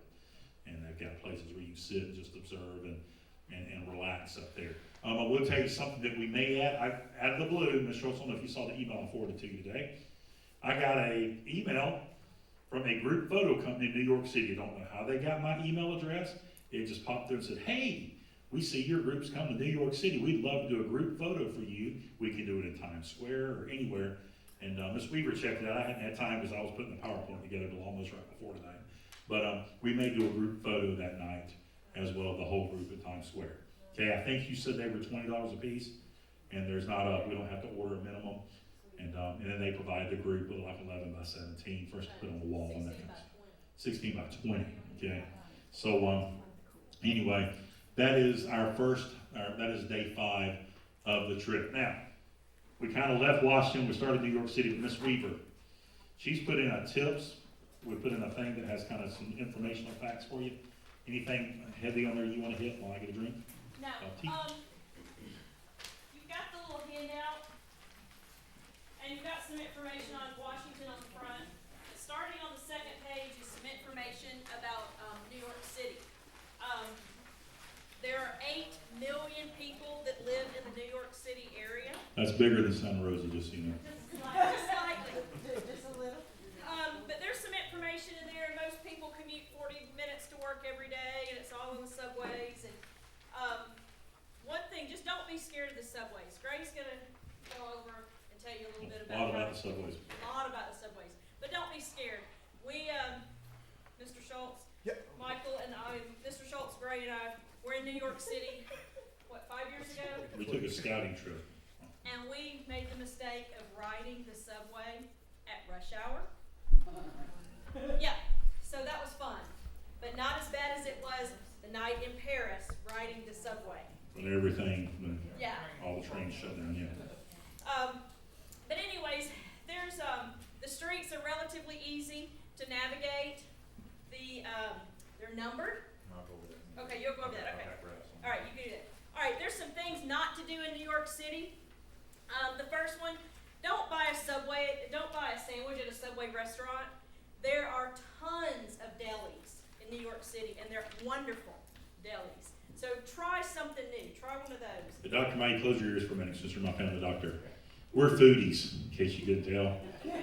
We're fat people. You can always trust fat people about food, okay? And I say that when you go to these places, guys, get away from the chains, okay? That's how you experience these places and the culture and the flavor. Okay. And number two, don't take a CD that's offered to you unless you plan on buying it. You will have people coming up to you in Times Square, and they'll offer you a DVD. Okay, you look at it, that DVD is of a movie that's playing at the theater right now that just came out on Friday. A pirated copy. A pirated copy. They're $5. If you want it, buy it. You know, and in Chinatown, we'll see those people as well. If you see, I don't know if we'll see them anymore in Times Square, but used to, you would see these gentlemen walking through Times Square, and they look like Santa Claus with a big sheet on their back. They're selling purses. So, you know, they'll ask you, do you want to buy something? And they'll just spread it out right there in the middle of Times Square. And they're knockoffs of Prada, Chanel, Gucci. That's where I do my Christmas shopping. So, they're right there. They just spread it out right there for everybody to see. We didn't see them the last time, but we have seen them, and they're usually right off of Times Square in some of the quieter streets. DC tips? Huh? DC tips? Going down to, you can read all these on your own, but number 7, don't stop in the middle of the sidewalk or at the top of the stairs at the subway, because we were up there one year and nothing is more aggravating. And you see, I mean, we see them all over the place. They're walking along and all of a sudden somebody stops and just looks. Probably a tourist. Probably a tourist. Okay, so don't do that. And don't stop at the top of the subway steps either, because people are running and they'll run you over. Don't walk more than 2 abreast on the sidewalks. It's common sense. Don't assume that the drink refills are free. Here in the South, we're used to having free drink refills. Right. There, you're going to pay for them. Make sure you ask ahead of time, okay? Because you don't want to be surprised when you get a bill. Would you like another Coke? Yeah, please. $3. Look at your thing, like, 3 Cokes, $9. And don't pay for a boat tour to see the Statue of Liberty. You can do it for free. We have hop-on, hop-off bus tickets, and that's part of it. Plus, you can ride the Staten Island Ferry for free. There's one thing that I forgot to put on here that is probably the most important thing. Don't pass up a bathroom. Before you leave that restaurant, if you think there's even a chance you can go ahead and go. Because chances are you're not going to find another restaurant without having to pay for something to use. Right. Unless you go to the American Doll store, it's got the best bathroom in New York. That's true. Macy's, American Doll. The American Doll. American, yeah, American It's Doll. not worth it. There is, on 5th Avenue, there is a doll store that, we got 2 daughters, I've been through this several times, that is floors of American Girl dolls. They have a salon, they have where they do the doll's hair, and It's beautiful. Fix a broken arm. They have a hospital, they have, Hair salon for the Yes. dolls. yes. Yes, salon for the so dolls. be sure to take every boy in your group to the American Doll store, okay? Macy's has another nice bathroom. Most of the hotel lobbies you can kind of slip in. Yeah, And Mr. Barrow will train you on how to use a hotel lobby bathroom. They're the cleanest in the business, just so you know. So, you know, here we're used to just running it, ducking into McDonald's, using their bathrooms. They won't let you do that there. So just, You gotta buy something. you gotta buy something. Yeah. So, there's a list of things to see and do in New York City. The main thing I would suggest is have a plan. Don't be saying, okay, well, I want to see Central Park, but I want to go down to Wall Street to see the bull, and then I'm going to get back on the subway and go back to Harlem. You know, don't be hopping around. Just try to have a plan so you know what you're doing each day. Or You can spend all your time chasing yourself. Yeah. You know, so you wanna try to hit the big parts when you're in that area of the city. Ms. Hendricks has a question. No, I just wanted to make a suggestion. Something we had heard from our first daughter that went to New York, and then we fixed with the second daughter, was make sure you ask your tour groups if there's anything special they wanna do when Yeah. they're in New York. Yeah. Don't let a kid go back home and not be able to have done what they wanted to do. Exactly. You know, Yeah, to and have- we'll talk about that a little bit later. We're a little bit ahead of ourselves. On the back page, there's a list of recommended restaurants. A lot of these we have been to. The original Soup Man is a great soup restaurant. He's the soup Nazi from Seinfeld. And Soup Nazis.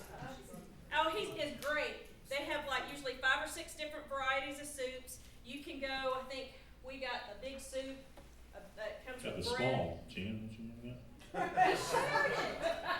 Oh yeah, we got a small one. Yeah, we got a small one. And it was raw.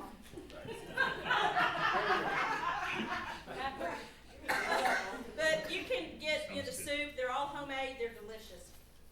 There's a little park right next to it and you can just take it and sit out and just watch the world go by. But they do give you an ugly look whenever you go up to them. They do, and you have to know what you want when you Yeah. get there. Don't walk up and not know what you want. Then there's the Shake Shack, which has great hamburgers and shakes. There's a lot of them. They're spread out through New York City. They are great hamburgers, and the most important thing is they are cheap. Like we ate for what, $20 or less? Yeah, I had the salad, yeah. I'm sorry, I'll stop that. You know I'm lying. Okay. Like we had a cheeseburger, French fries, and drinks, and which in New York City is pretty reasonable, and they're great hamburgers. Tim Hortons is a coffee shop. It's a chain from Canada, and they have great snacks and that kind of thing, donuts. The Magnolia Bakery, they have wonderful cupcakes and cakes. Well, he doesn't know anything about that. I like that stuff. The movie and the show Sex and the City, that made that famous. But it's really good. Junior's has great cheesecakes, and there's one right in Times Square. They have comfort foods that you can go in and get. They have salads. Then there's Guy's American Kitchen and Bar. That's Guy Fieri from Diners, Drive-Ins, and Dives.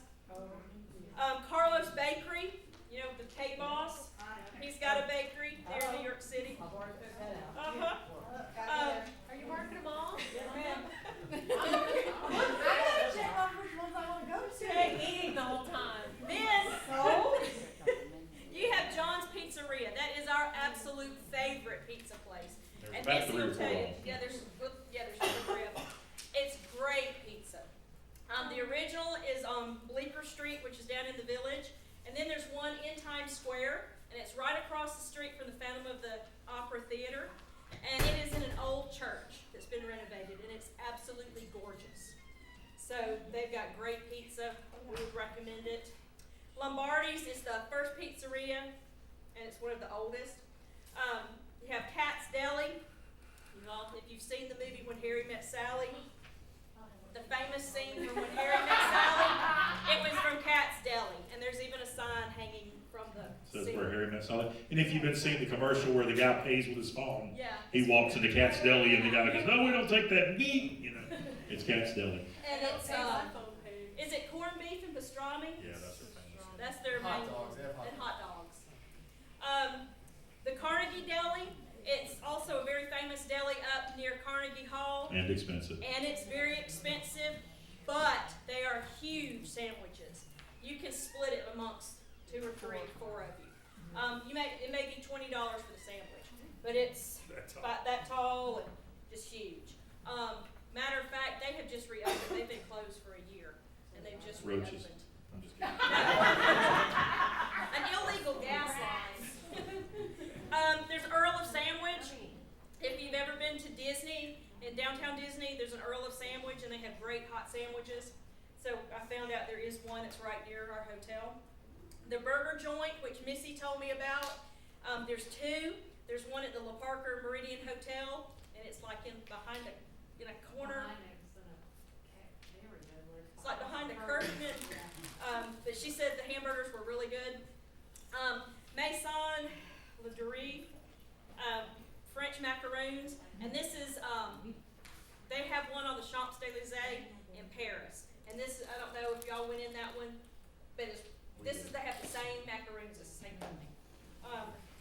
Georgetown Cupcakes from DC Cupcakes from TLC. They have a branch there. There's Beecher's Cheese Shop, which has amazing homemade cheeses. We went to the one in Seattle at Pikes Market, and it was wonderful. And then Murray's Cheese Shop is one of the oldest in the village. All right, thank you for those pointers. Let's move on to Schultz. Now, let's talk about our hotel. I'm excited about our hotel in New York City. I told you we put out the group thing, and I just, we had a great experience before with our hotel, the Affinia in Manhattan. But when I was looking at the Affinia, I had found a place called the Cambria Suites Chelsea. And I thought, well, I've never heard of Cambria. And come to find out they're the Choice hotels. They're the top of the line for Choice. Days Inn, Quality Inn, Comfort Inn, the Choice hotels. And so I called that lady at the Chelsea one, and she said, we can't, I told her how many rooms, we need like 40-something rooms. She said, well, I can't accommodate that many, or I could put you in king beds with these sofa futon. She even sent me a picture where she moved the bed out and was laying in a little futon thing and all that. And I said, no, if we're gonna go, we need 2 beds. I'm not gonna put kids on a sofa bed. And so, in that process, I got to looking, and they were building one in Times Square. And so, we were actually, through her, she got me in touch with the manager before they opened. It just opened in November. It's gonna be 5 months old, and we're there. Okay? A brand new one, Cambria. It's the upper line brand of Choice hotels. Now, understand this, New York City hotel rooms are generally smaller. So by the time you put your luggage next to the bed, you're gonna be creeping through, okay? They're all that way for the most part. This does have a mini fridge, microwaves in the room, has a safe, has an ironing board in each room. You can see the pictures up there of the double rooms, okay? It does not have tubs, you can't take a bath. It has glass shower stalls, I'm just letting you know that, okay? 24-hour fitness room, you'll see me there a lot. As a bistro-style restaurant, and it's in a great locations. Guys, this thing is only 1.5 of the long blocks east of the center of Times Square, okay? It is it's 2 blocks south of Rockefeller Center, and it's a half a block away from Fifth Avenue where all the fancy stores are, okay? Google Map link, can you click on that?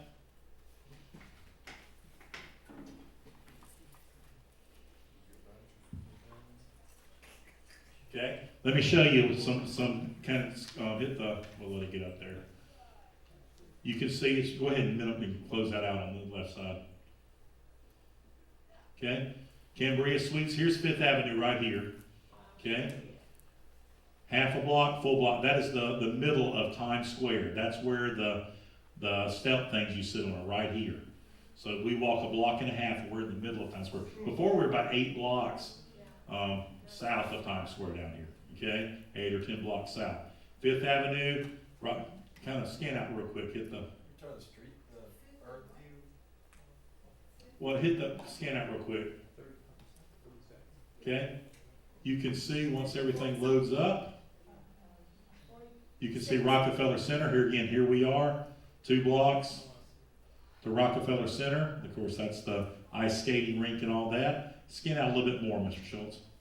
Central Park, let it load back up here. There we are, Central Park.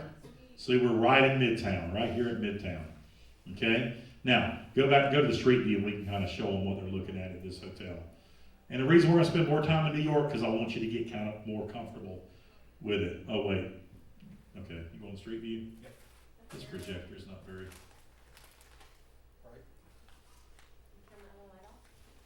Yeah, I'll do it. Go ahead, you get us on the street view.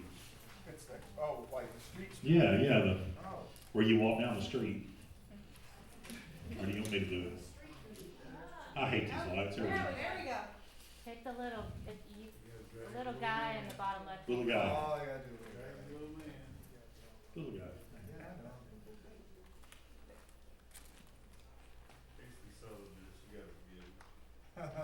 That was this guy. We may not have time for this. All right, let's move on. Time's starting to get away from us. I would encourage you, There it is. There we go. keep turning.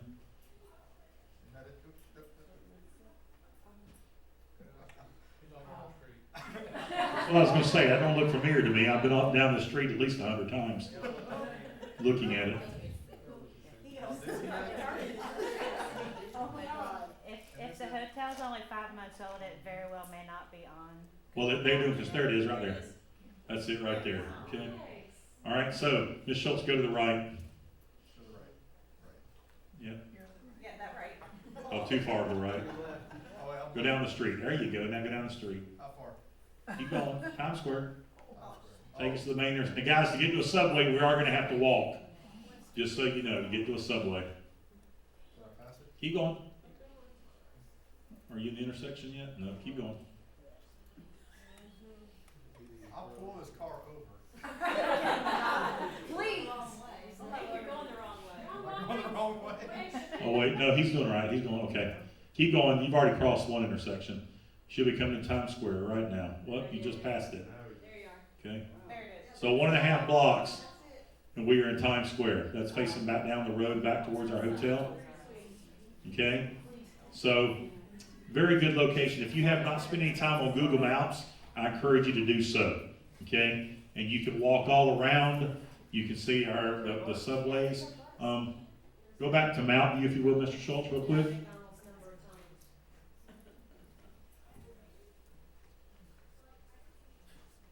And go to the regular view, not the satellite. Okay, minimize, if you will. Okay, guys, notice, again, we're right here. To get into subways, we're going to have to walk down. Okay, that's the okay, you're pointing out, okay. Cambria Suites right there. We're going to have to walk down to the first intersection, to the Avenue of the Americas. And our subway stop is 1, 2, 3 blocks down. 3 short blocks, or to get to the red line and so forth, we'll go one more long block over to Times Square. You can go down over to Times Square and then walk down and catch a subway. Okay? So, again, it's closed. Rockefeller Center, you can also catch the same subway that runs up and down up here at Rockefeller Center as well. Okay? Let's move back to PowerPoint for time, because we got to talk about the subways.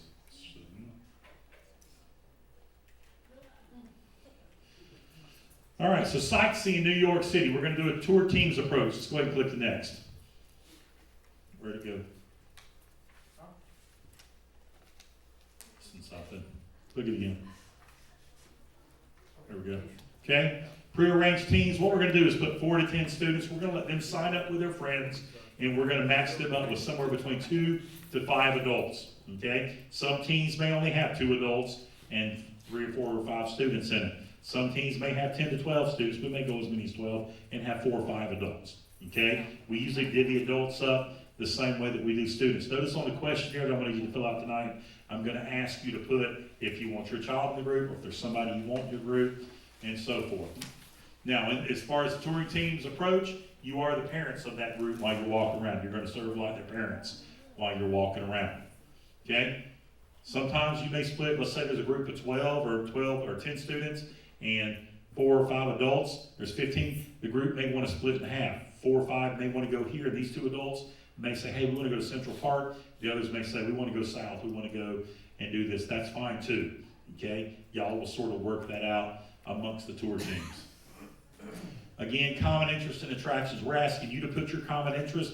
We're going to ask the kids to do the same. And what Ms. Hendricks was saying earlier, we want you to enjoy this trip. And there may be 5 adults or 4 or 5 adults in a group, and 2 of you may say, hey, we really want to go do this, and the other 2 or 3 adults say, hey, we got the kids.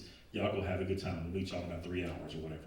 Okay? Are you following me on that? These are flexible groups, but at the same time, we want adult supervision with our kids. And anytime, never should we have our kids wandering New York City by themselves. Okay? Y'all follow me on that? Perimeter free time. What do I mean by that? You may be in Times Square. Your group doesn't have to follow you around like little ducks and ducklings. They're high school students. Okay? Learned this. We went to Paris and Venice, and we've allowed our kids parameter free time. All right? We've done this before too. What I mean by that, you set boundaries. Guys, we're in Times Square. If you guys want this block, that block, any of these stores right here, don't go any further than that building. Any further than that building, we'll meet back here in 30 minutes. You with me on that? So you can do that, and you'll get to know your group. And guys, we don't, all the kids that we got going are great kids, okay? So, but you can't give them parameter free time like that where you set a boundary and you're in the general area. You're gonna have their cell phone numbers. You'll make sure they get your cell phone number. That way, if there is an issue, y'all can meet back up, at a central location in your little parameter area. Contact cell phone numbers, recommended routes and daily activities. Each day, I will recommend to you what I kind of want the group to do that day. For example, the first day in New York City, I'm gonna say, everybody needs to do the downtown loop, okay, on the hop on, hop off line, because we have something we have to be at that afternoon that's downtown. And if I got one group that's doing the Bronx loop, you're a long ways away from where the rest of us are gonna be, okay? So then there'll be some free time where I go, hey, do what you want to today. It's your day. Traveling modes, that's the bottom, didn't X out of there. You can walk, lots of walking we're gonna do. The hop on, hop off double-decker buses, I'm gonna go over that in just a minute, and the New York Metro subway system. So 3 different ways to travel: foot, subway, hop on, hop off buses. Now, let's talk about how New York is laid out. There are 5 boroughs in New York City, okay? There's Manhattan, which is kind of the island, so to speak. It's surrounded by water. Most everything we do and our time is going to be spent on the island of Manhattan, okay? Only on the double-decker bus tours would you really venture over to anywhere else. Brooklyn, there is a bus tour that'll take you through Brooklyn, okay? You may want to get off. There's some stops. That's fine. I don't know that I would necessarily recommend traveling to Brooklyn on the subway. I don't know there's a lot for you to go see that you can't do off the double-decker bus. The Bronx, I've never been to the Bronx, but Yankee Stadium's up there. The hop-on, hop-off bus tours now offer a loop that takes you up there by Yankee Stadium. So if you want to just ride it and see Yankee Stadium, you can do that. You'll have some time to do that. Queens, right over here. Never been to Queens. There's not a bus tour. You could catch a subway that goes under the river. And then Staten Island is right back over here. Again, the majority of our time is going to be spent on the island of Manhattan. Most everything you want to see is on the island of Manhattan. Now let's talk about the layout. New York City has probably got one of the smartest layouts, and once you figure it out, it makes navigating it very simple. The streets run left to right. The avenues run up and down, okay? The streets, for example, go like at the bottom of the tip of Manhattan are the name streets: Canal Street, Beaker Street. All the streets are located on the tip of the island, okay? Then, once you get past the name street, then it starts 1st Street, 2nd Street, 3rd Street, headed north. 4th Street, you see right here, 21st, 22nd, 23rd, 24th. Goes all the way up to 150th Street, okay? So running west to east are your streets. Running crossways, think about the island. Running crossways are your streets. Walking between the streets are the short blocks. I put long blocks, I got that backwards on there, okay? Walking from 23rd to 22nd Street, that's a short block, okay? The avenues run up and down the island, north to south. Starting on the east side, they have 1st Avenue, 2nd Avenue, 3rd, 4th. Remember, we're staying between 5th and 6th, right in the center, okay? 6th Avenue is sort of the center. It's called Avenue of the Americas, as well as another name. That's right by our hotel, okay? Then 7th, 8th, 9th, all the way over to 11th. So it goes from 1st Avenue to 11th Avenue, running east to west. Does that make sense to you? Streets numbers start from the bottom. They go up. Avenue numbers start from the right. They go left. Everybody follow me on that. Notice when you're looking, if you're walking between 6th and 7th Avenue, does that look like a greater distance than walking between 23rd and 22nd Street? It is. That's what we call a long block. Okay? Any questions about that? Now, there are some named avenues, usually on the other side of 5th. You've got Madison Avenue. You've got several with names that are kind of interjected in between there, okay? But the main thing you need to be aware, avenues run up and down, starting with 1 on the right, all the way over to 11th on the left.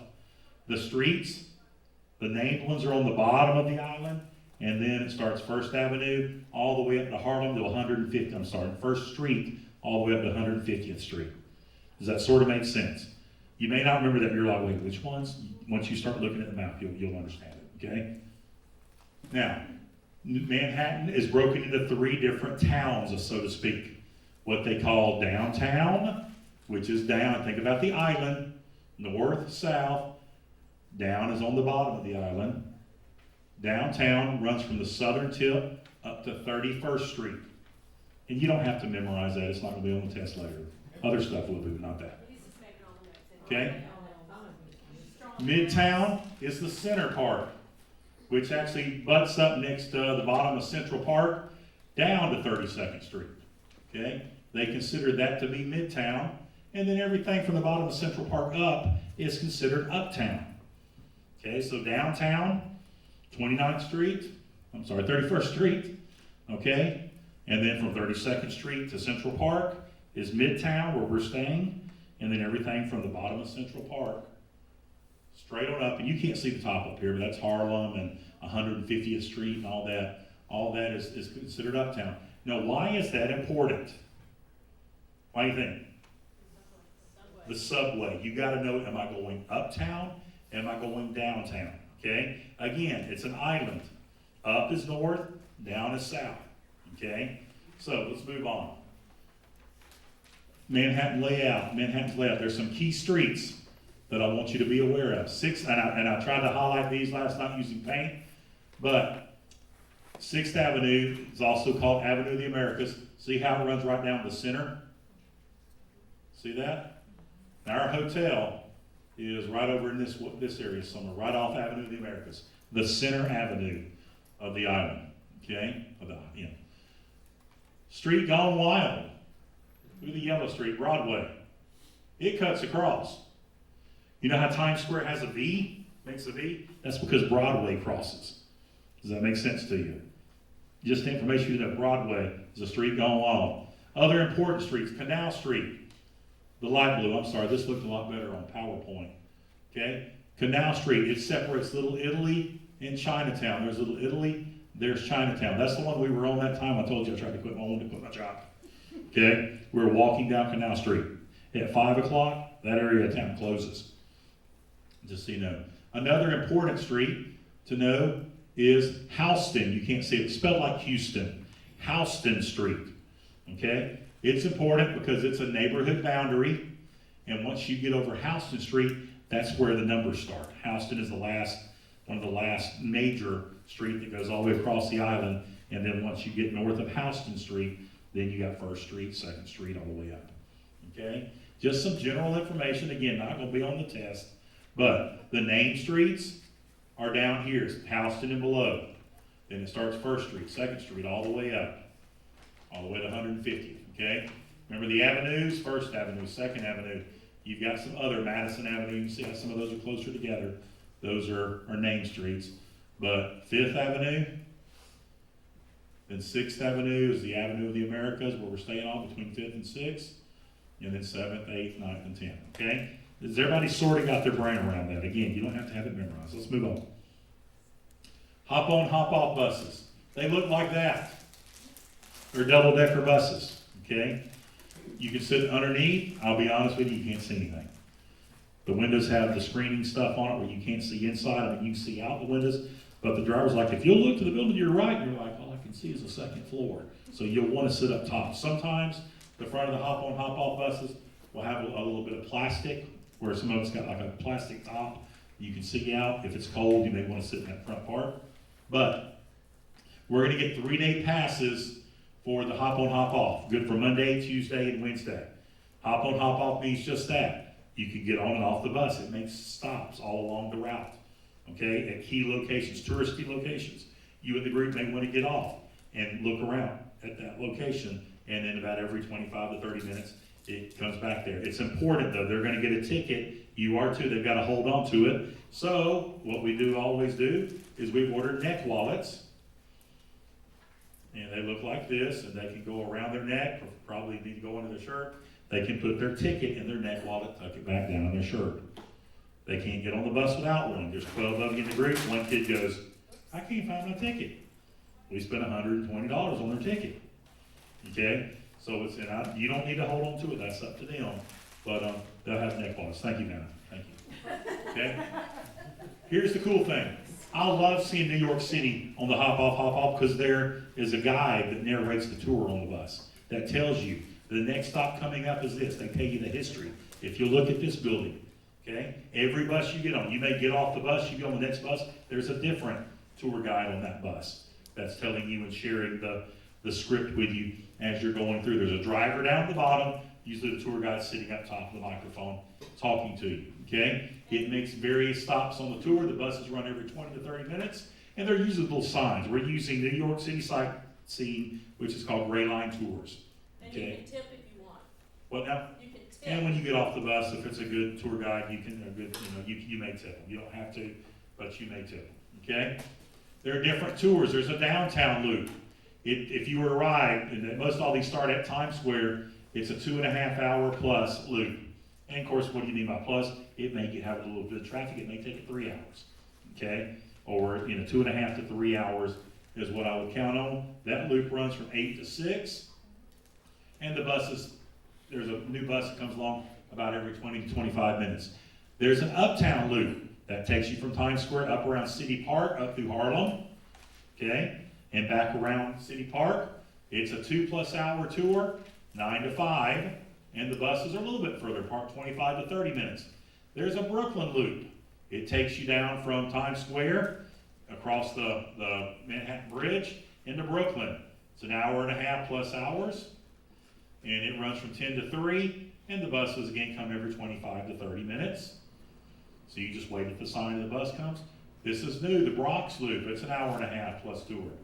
Runs from 10 to 3. The buses come every 25 to 30 minutes. Again, it takes you up north of town, up by Yankee Stadium and back.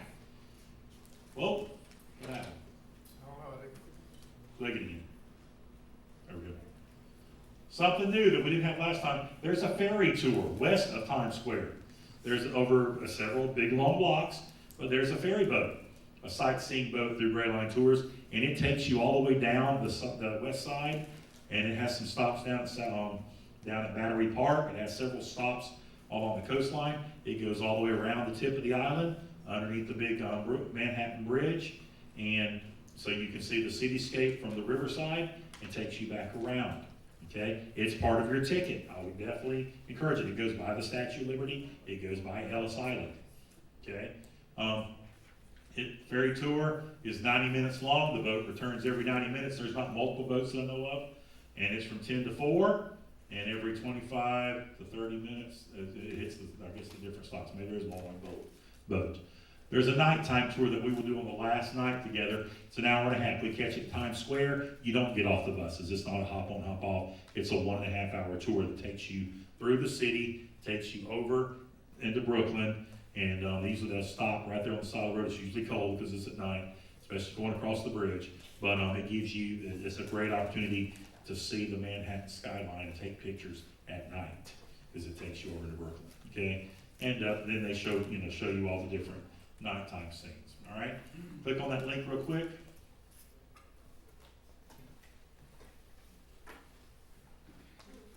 Okay. Just to show you what those tour maps look like. This way, where you hit the light real quick. You can see this is actually from the New York sightseeing, okay? You see the different tours. Mr. Schultz, can you scan in on that?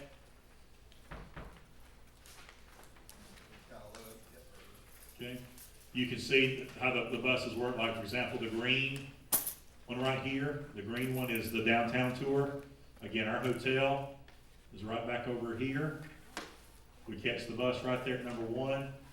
Notice it kind of comes down around the Empire State Building, and you can see sort of the loop that it makes. And back around and drops you right back off at Times Square. You can see there's an uptown. I don't know if you can drag the screen to the Schultz, you drag or move the screen. Which way? More Central Park in the picture. Grab the bottom, grab the bottom. Okay, keep going, all the way. Yeah, so you can see the uptown. Grab it again at Times Square. It takes you over here by Lincoln Center, Juilliard School of Music, New York Philharmonic. A lot of our kids love that. All those places are right there together. Love to see Lincoln Center and that, where all the big performances in New York take place. I mean, it's really a cool area. They won't let you in the Juilliard School as band directors. We tried. And they said no. It takes you down by Strawberry Fields, where John Lennon was shot and killed. Takes you up here to the Grant Memorial, and it kind of circles. You can see Golly, what's that called? Central Park. Drops you off at the zoo over here on this side of the Museum of Natural History. You can see as well there's a Bronx tour. Okay, you can see it takes you up to Yankee Stadium. You can see on the bottom it has a Brooklyn tour, the yellow one as well. Okay, I'm sorry, the purple one is the Brooklyn tour. Yellow is the nighttime. Okay, let's go back to PowerPoint. Again, I'm just kind of giving you a general idea of things. The metro subway system. Here's the bulk of what you need to remember tonight. Move on. Understand this. The subway in New York is the largest rapid transit system in the world. They average 5.6 million daily rides on the weekdays. 5.6 people riding the train on any given day. Weekends are a little less, about 3 million each week, each Saturday and each Sunday. On this trip, everybody's going to receive a 7-day unlimited ride Metro Pass. Again, do not lose. They can put them in their neck wallets. They're $31 a piece. If they lose it, they have to buy another one, or the hands are tied for everybody being able to get on the subway. Okay? Do you have anxiety? Absolutely. Will you have anxiety the first couple of times, and then you'll get more comfortable? If you have questions, you're anxious about something, ask a local. A lot of times they'll help you. I think New York's gotten friendlier. They may not know. They may not know. Okay? They don't know. I don't know. They don't know it's me. Okay? But there's a lot of the major stations, there's a subway agent, somebody sitting behind plexiglass, and you might can ask them, hey, we're trying to get to such and such. Okay? Or look at the maps. Your map's located in the stations. You have a map in your folder that's a little bit different than the subway maps, but I can help you as well. Y'all, you can turn the light back on there, Miss Weaver. Hold on, go back. The kids are also, we learned the last time, we had a lot of adults that came and said, we had a hard time with this subway thing. Man, the kids figured it out that quick.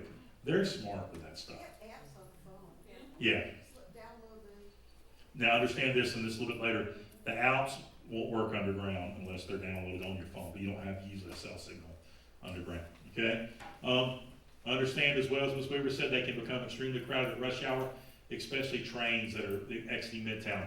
If you are in Midtown trying to get uptown at rush hour, a train may pull in and there's no space on it. Remember I told you I almost quit my job? 110 of us in Chinatown on this itty-bitty platform that smelled of urine. And the trains were pulling up, and they were slap full of people. And the kids were panicky.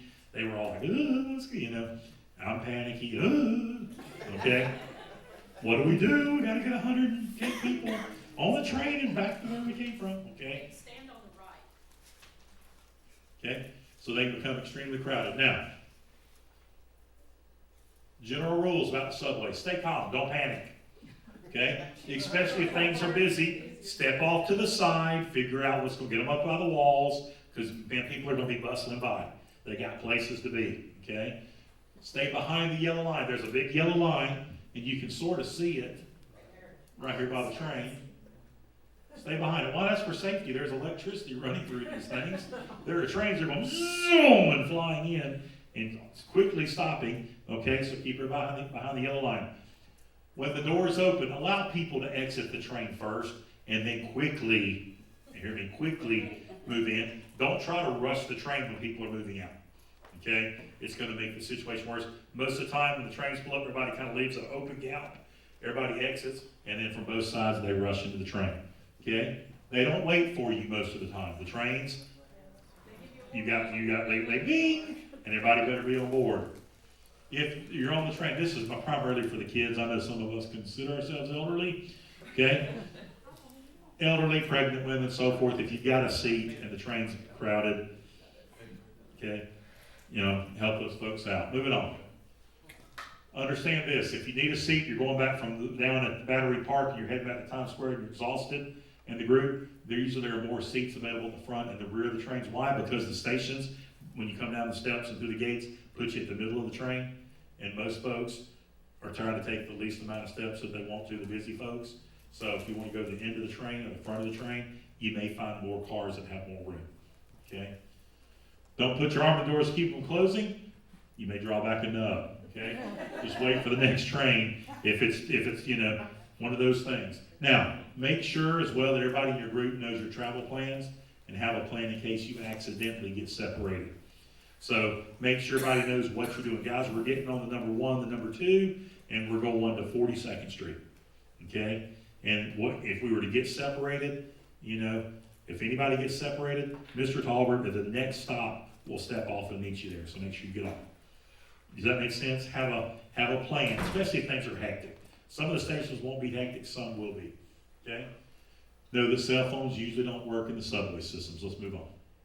Safety, personal belongings, vagrants, emergencies. Again, don't keep things behind you. Some of us were in Paris in a real uncomfortable situation where the subway train started shutting down and we were crowded onto trains where you couldn't move. You want everything in front of you, okay? Your personal belongings. I think we had some stuff taken out of a pocket. It wasn't anything but a rooming list, okay? But you don't want your valuables on your back behind you because there are folks up there that make a living pickpocketing and still they can cut your backpack that quick, have the stuff out, and you'll never know, okay? Vagrants. People on the train, again, you may have folks that look like they live on the train, okay? Just have our kids ignore them. Don't mess with them, okay? Moving on. Look at it again. How to read the subway map. This is why you're all here right now, okay? That's what a subway station would probably look like, a hole in the ground with steps and a sign. Understand this, and I hate that the color is not near as good on the screen as it does on the computer. Lines are designated by color. In Midtown, the color lines parallel certain avenues. For example, the blue, A, C, or E trains run along 8th Avenue. Turn that last light off, maybe we can see these. The red trains, first 1, 2, and 3 lines, go along 7th Avenue in Midtown. Okay, moving on. The orange BDMF trains run along 6th Avenue. The green 4, 5, 6 trains run along Park and Lexington. So all the trains are running.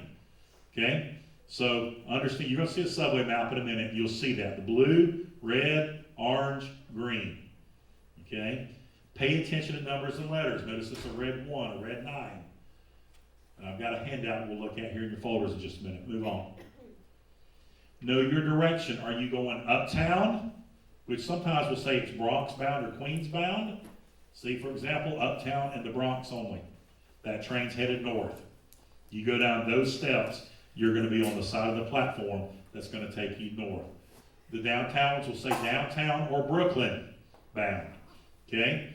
Think of it like this, like loading into the passenger door of a car, and you've got to be on the correct side of the street to load. Now, if that were the case and you had to go to King Middle School, which side of Stewart Street would you need to be ready for your car to come along on? This side of Milton High or across the street?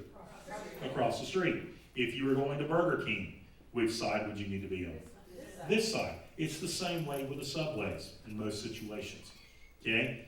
If you're going downtown to Burger King, you got to be on, just like you're driving a car, on this side of the street, on the west side of the street, going down. If you're going uptown to King Middle School, headed north, you got to be on the east side. Does everybody kind of follow me on that? Nothing worse than getting on a train going the wrong way. Okay? Very frustrating. Okay? Think of it that way. Also, know your destination and the name of the station. For example, Times Square, 42nd Street is the name of a station. Usually it's where you're getting out, it's the name of the station. Canal Street is the name of the station. Move on. Move on again. Now, understand this, and you'll see an example right up here. Understand there are local trains and there are express trains. This is where you can really mess up if you're not thinking about it. The white dots, see the white dot? Those are express trains. They don't stop at all the stations. Click it again. The black dots are local trains. They stop at all the stations. So look up here. Right here, you can catch an express train at 96th Street. If I'm trying to get to 1st Street, I want an express train because I can make better time. Because it's not going to stop at 86th and at 79th. It's going to probably book on down to about 56th Street. Does that make sense? Black dots, local trains. That means pretty much if you get on a black dot train, then it's going to stop at every stop. It's going to take you longer to get where you're going, but it may be the only way you can get to the stop you're trying to get to. Now, another way to read that. The train numbers tell you, and letters tell you which trains stop at that specific location. Look at 86th Street. Look at 79th Street. Do you see a number by those stations? The number 1. So, if I want to get off on 79th Street, I'm at 96. There's only one train that lets me off at 79th Street. And that's the red 1. So, one train may come flying through and stop, and it has a red 2 on it. If I get on that train, I can't get off on 79. It's going to take me further south. Okay? But if I find the red 1, I can get off at 79th Street. Okay? So, does everybody sort of understand that? White dots mean express. So looking at 96th Street, which trains would be the express train? 2 and 3 are the express trains on the red line. Does that make sense to you? If you don't know, always look for the letter or the number by your station. A, B, C, D, 1, 2, 3, and know that that's the train you got to catch to get to that station. And you got to know which way you're going. If you're going down, you're going downtown. Okay? So, also be aware that sometimes different lines have the same station names. I'm going to show you an example of that. For example, 42nd Street, Canal Street, 14th Street. Each line may have a Canal Street stop.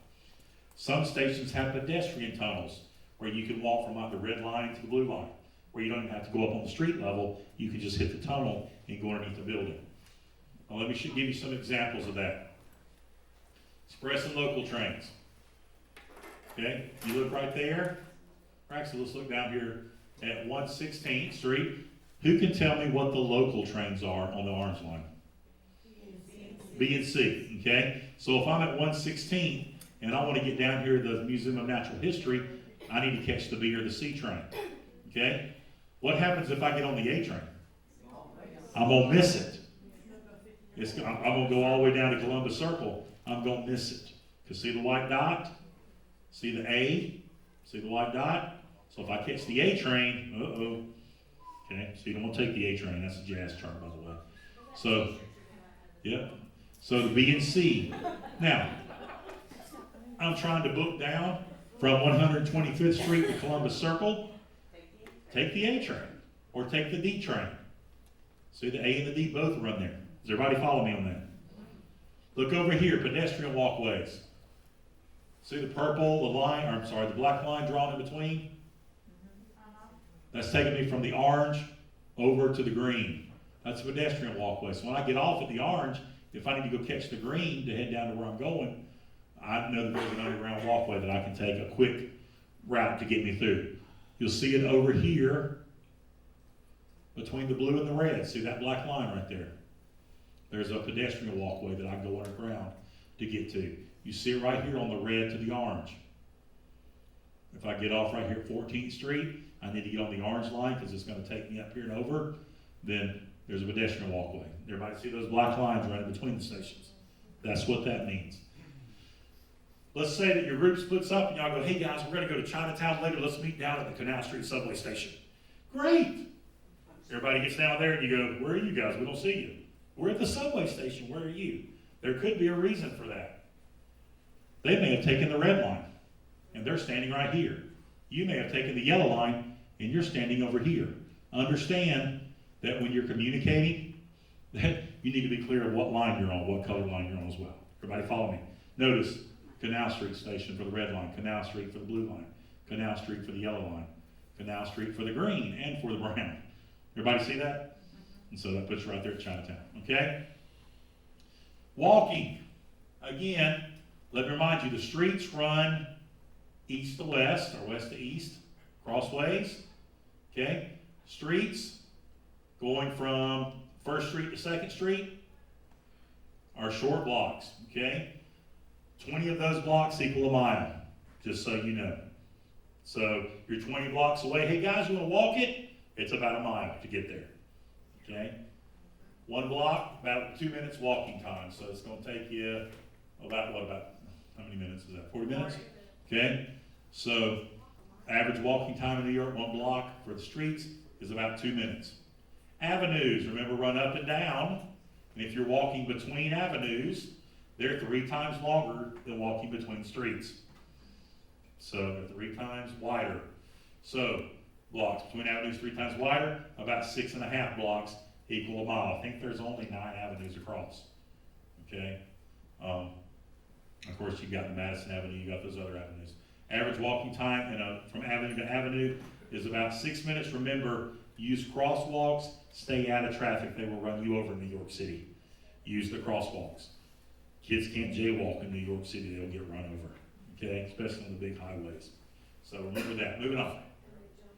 Mr. Schultz, it's time for your happy hour. Just say no, say yes.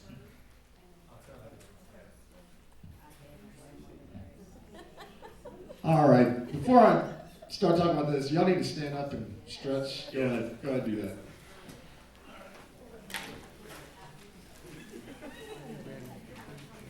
Because I'm so happy.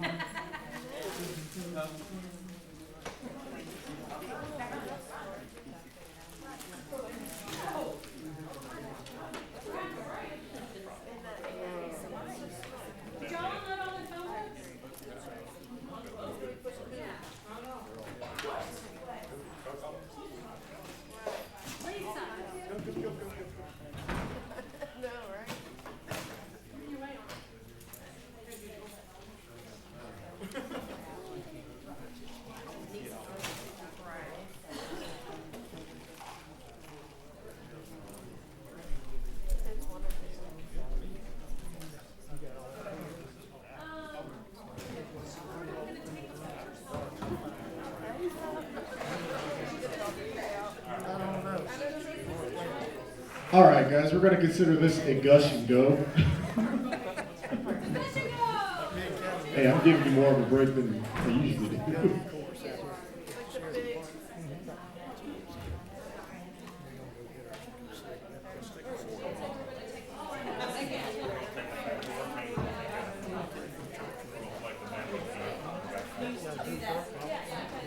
All right, we're moving on. Here, I'm talking about some apps that I've kind of looked up for you. There are tons of things, tons of different apps you can use for to help you get around New York and DC.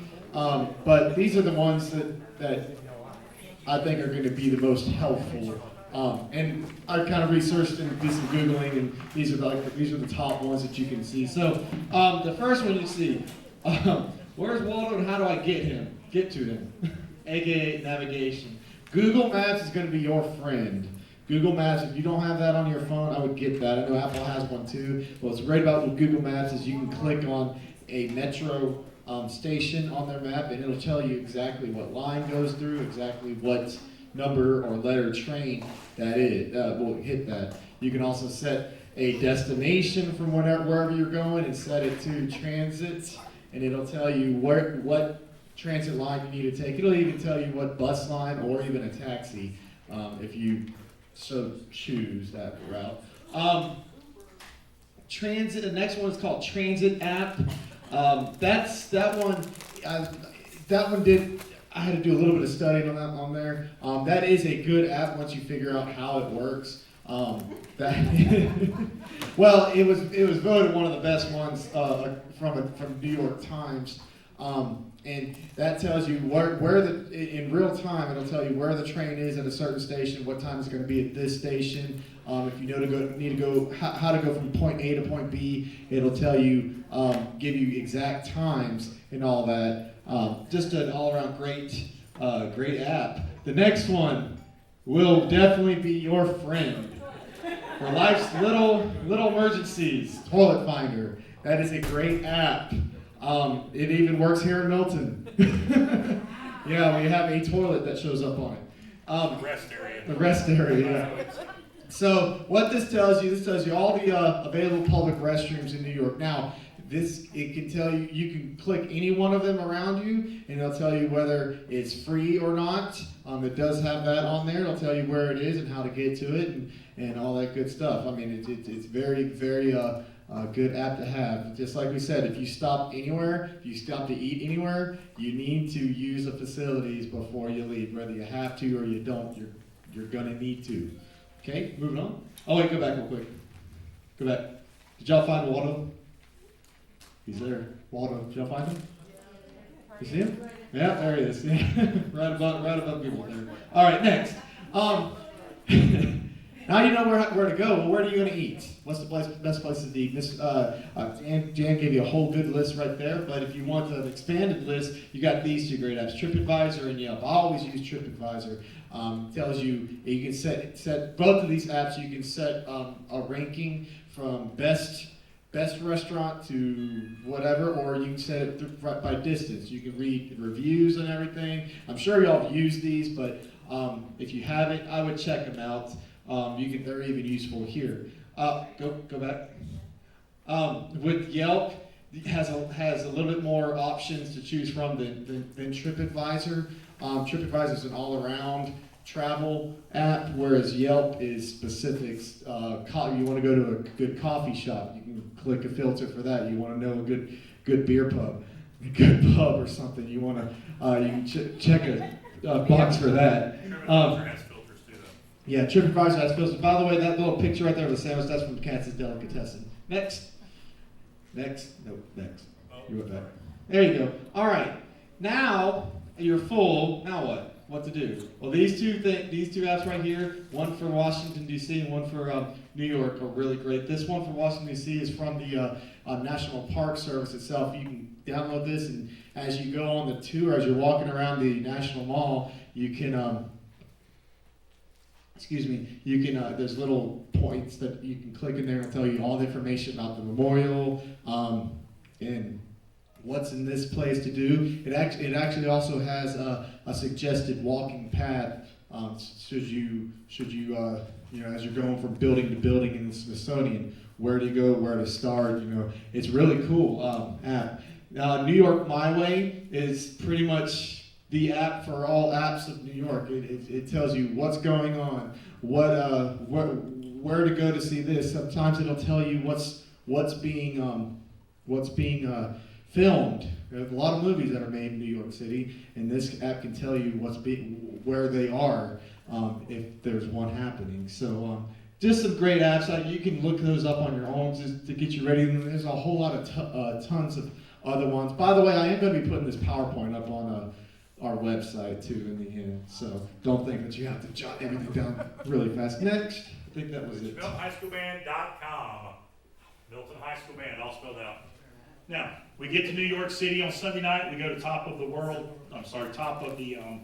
Rockefeller Center. Monday morning, we wake up. Here's what we're doing. Breakfast, lunch, and dinner will be on your own in your groups. We'll start sightseeing about 8 o'clock that morning. We will do the downtown loop, the downtown tour that morning. Because at 2:15, we start our One World Observatory, which if you don't know, that is the top of the Freedom Tower. Okay? Which is the new tower, the tallest tower in the Western Hemisphere that was built in memory of the World Trade Center. It's at World Trade Center Place. That's a picture of it right there. Any advertisements you've been seeing lately that talks about using your credit card memories is the One World Observatory. If you see it, they're looking out over Manhattan. It's on TV all the time. If you YouTube, it's the advertisement that's all over YouTube now that you have to watch. It talks about One World. They had to do us in smaller groups. We've got 3 different groups. We'll break that down and give you that information a bit later. But the first group goes to One World Observatory at 2:15, and then we're also doing the 9/11 Museum. It's opened back this summer. You may remember they had it on Good Morning America, but it's the actual museum now that has stuff like the crushed fire truck and it kind of takes you through 9/11. We'll do the 9/11 Museum with our kids as well. About 2 hours at each one. Group 1 with a 15-minute transition. You see Group 2, 2:45 and 5. Group 3, 3:15 and 5:30. And then after that, we will do our tribute at the 9/11 Memorial before returning uptown via the subway. They'll do dinner in their small groups, and then all groups will be back at the hotel by 10:30 that night. If your group's tired and wants to get on back to the hotel, that's fine. You can go back and forth, and you can get back early, but at 10:45, we'll do curfew and room check. Now, we talked about the tribute to 9/11. We've got a project that we're doing with kids. I'm gonna turn it over to Mr. Schultz, because I would encourage you to do it as well, if you so choose. So last time we went on the trip, I really wanted to put a project together that, because that would do this going into Memorial right respect. We're going to see a lot of museums, a lot of things for America's history, and this is the biggest one that's happened in the most recent for us, and we wanted the students to understand how much it impacted their lives as well as our lives. We're getting to a day now, just next year, where we're going to get students that were not alive for September 11th. And our seniors now were, I think, three or four. So I want to keep this, just to help them to better understand it. What this is, and you're more than welcome to be a part of this too, if you so choose. They are researching someone that died either in the plane, the tower, or the Pentagon. And they're going to do research on it, write a paper on 1 page or more, and basically telling us the story of that person. If they, so much so to be able that if they were to see this person randomly in the world, they'd instantly know everything about that person. And I want to know, and that's what I want to know too. What's going to happen once we get to that site? If you can click the link, the 9/11 Memorial link right next to it, the tab, up at the very top, yeah. When we get to the 9/11 Memorial, this is what they're going to see. You notice the two fountains right here, that's where the two towers were. And then the museum, the funny looking building in the middle, that's the museum. So we'll get into this, the treed area, and, oh, yeah, thank you. Oh, that one, yeah. Okay, so we'll get into this area, and around each one of these fountains, these waterfalls, is a nameplates from every single one of the people that died on that day, and there's even from the 1993 World Trade Center bombings. They have those there too. But they're going to take these little flags that we got donated by the American Legion, and they're going to have each flag is going to have a little tag on it that says "In memory of so-and-so from so-and-so and the Milton High School Mighty Black and Gold Band in Milton, Florida." And that's going to be attached to them. They're going to, what's cool about these nameplates, if cool is the right word, they are cut out into, I believe, copper metal sheets, and they are just the right size to hold these little flags, right steady, where they're straight up. And we did this last time, and the neat thing, the moving part was, as we were lined up to go in here, we were along this little area right here, I believe, and we were passing out these flags with the tags on them, and the park service people noticed us were holding the flags, and they asked us, what's the deal with the flags? We love America, obviously, but what are y'all doing? And we told them what we were about to do with them, and there was not a dry eye from that moment on. And you can go back and look at old pictures from last time, and it was just one of the most moving things. And this is a best way that I think we can keep their memory alive and keep the spirit of that we'll never forget something like this. So that's the whole idea behind the project. We gave that out to them about 2 weeks ago, and those papers are actually due back to me by March 11th, I believe. So, y'all are more than welcome to participate in that. I put the assignment or the information for that up on our website too. There's a link for it called Milton on the MiltonHighSchoolBand.com page. I never took a breath. I just realized that. There you go. And guys, again, if you're the few folks who were with us last time, it was unbelievable. We had tourists that were taking pictures. We had kids that were boohooing, crying. It's, again, these kids were so young, it was our way of helping to educate them more about 9/11 and making it real for them. Okay? Moving on. On Tuesday, we've got a busy day. We'll visit Good Morning America that morning. Now, those that went with us last time, we got up at like 4:30 in the morning. And we walked down, and we were dragging tired. We walked down to Times Square. And we show up, and it's us and the crew setting up for Good Morning America. And we're like, okay, so we got here too early. But it paid off because we were actually there. We got to meet the Good Morning America crew. And then everybody else started gathering up. And they kind of took care of us. They would tell us, go here, go there, go here. Jennifer Lawrence was on that day. You can see they just, the Hunger Games had just been released. Believe it or not, the first one. Oh, this thing's upside down. I couldn't remember why. I couldn't figure out. But you see our sign back there as we're holding the sign. One of our former drum majors got to say, and now back to you, Laura. Or Lara, however you say her name. We'll do Good Morning America. That's optional. Some folks may stay at the hotel. That was a lot of fun. Breakfast and lunch that day, money's needed. Moving on. We'll sightsee New York City on double-decker buses. Then we have something that night. That night we've got Fiddler on the Roof. Okay? It's back on Broadway. It's great music, a great musical. It's got outstanding reviews, and it's a classic. So we thought we'll go see Fiddler. We've already got the tickets in hand. It's almost a 3-hour show. Be prepared. And then that night at 10:15, it's a late dinner. We've got dinner at Buca di Beppo. Now that is kind of an Italian family-style restaurant. And our meal that night, Mrs. Weaver, is? You will have a choice of a mixed green salad or an apple gorgonzola salad, which is awesome. Then you will have choices of spaghetti with meat sauce and fettuccine alfredo. Then chicken parmesan and cheesecake for dessert with unlimited soft drinks, coffee, and tea. And they bring this out family style. They bring in big plates out on the table. Okay? You can see this is Buca di Beppo. We've been to the one in Seattle or Vancouver? Seattle. It's real design. It's kind of a really neat place. After dinner, we'll go back to the hotel. Okay, late night. Wednesday morning. Go ahead. Our buses are going to come pick up the main part of our luggage. Why? We're going to bus to New York. We're going to train back on Amtrak from New York to D.C. to give our kids the train experience. Okay?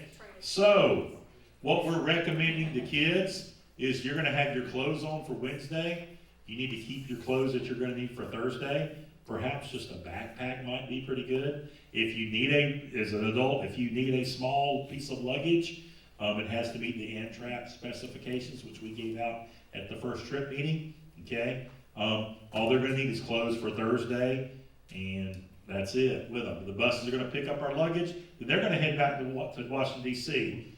They'll get back in Wednesday about noon. They'll sleep until they pick us up Thursday. Okay? We'll sightsee New York City. You've got all day free, whatever loops you want to do. And then, whoops, man, you're jumping way ahead of me. Go back, dude. Pay attention. Okay? I'm just kidding. At 6:30, he's trying to rush me like I was rushing him. At 6:30, we'll do the nighttime tour, sometime between 6:30 and 7:30. Get back to the hotel, pack up. Then on Thursday. What just happened? Okay, on Thursday, March the 24th, we'll check out of the hotel. Now what we'll do is we'll check our luggage. I've talked to the hotel, our bags and stuff that we don't want to walk around with. We're going to hold on to 2 or 3 rooms, and we're going to just pack and stack everybody's luggage in those 2 or 3 rooms. And then your groups will take off, eat breakfast, which, guys, in New York, breakfast could be, there's all kinds of food carts and stuff. It can be a breakfast sandwich or whatever. There's a McDonald's right around the corner from our hotel as well, okay? Free time until 1. At 1, everybody will need to grab their luggage from the hotel and walk or get on the subway and head back to Penn Station, because you got an hour and a half to get your luggage, get back to Penn Station. Everybody's got to be back there. And then at 3 o'clock, we'll board our trains, or a little after 3, and assign groups. And let me explain the assigned groups. I sat for 2.5 hours on the phone with Amtrak, giving them one name at a time. alphabetically using our roll, okay? They email me the tickets with like 18 to 20 people on them. And we print one boarding pass for those 18 to 20 people. So we'll have group lists, and we have adults in each group, and I'll say, okay, here's y'all's boarding pass, make sure everybody gets on the train. We're all gonna be at Penn Station, we're all gonna be there together, but when it's time to board the train, as the adults, you'll have a list of the other kids alphabetically with you that will need to board the train together, okay? 3:35, the Amtrak train departs for Washington, D.C., and we'll ride the Amtrak, okay? Not as fast as a super train, Mr. Roby, okay?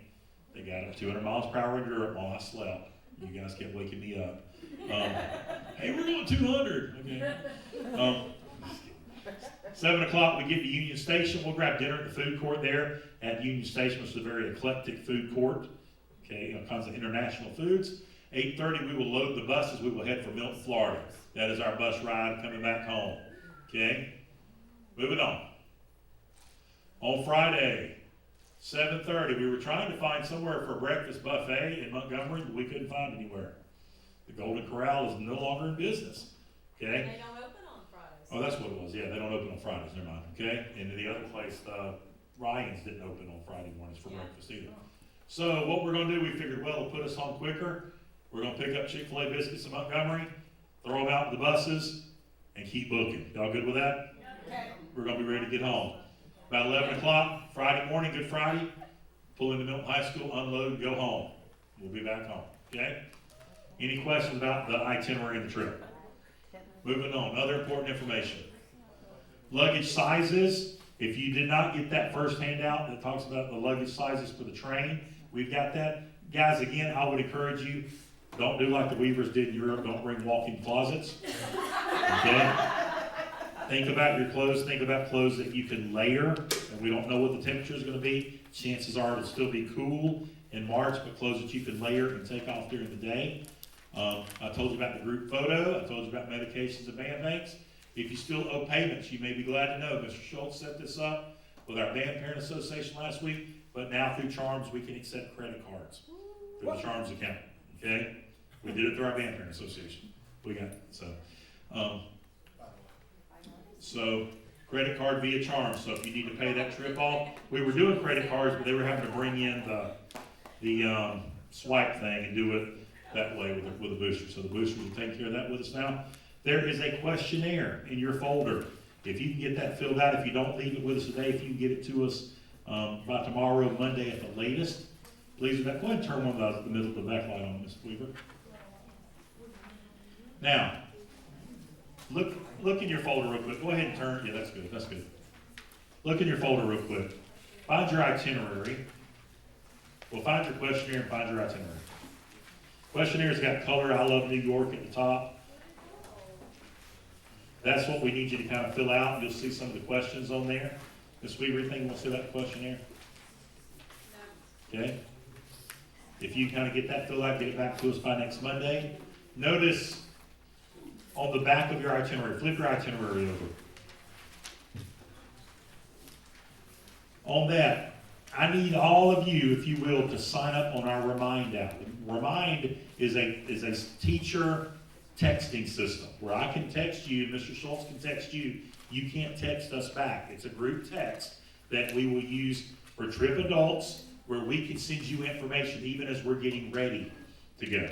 This is not the same one, it's a different one. It's the same one, but you have to activate it again? I deleted everybody, okay? So you will need to activate this. Notice what you do. It's real simple. Just like you're texting someone, instead of putting their name, you put in the number 81010 as the phone number. And then in the message, you put @TripAdults, and you send it. And it will pop you back a text that asks for your name. What that does, allows me to see your name in the system, okay? It'll ask for your name, first and last name.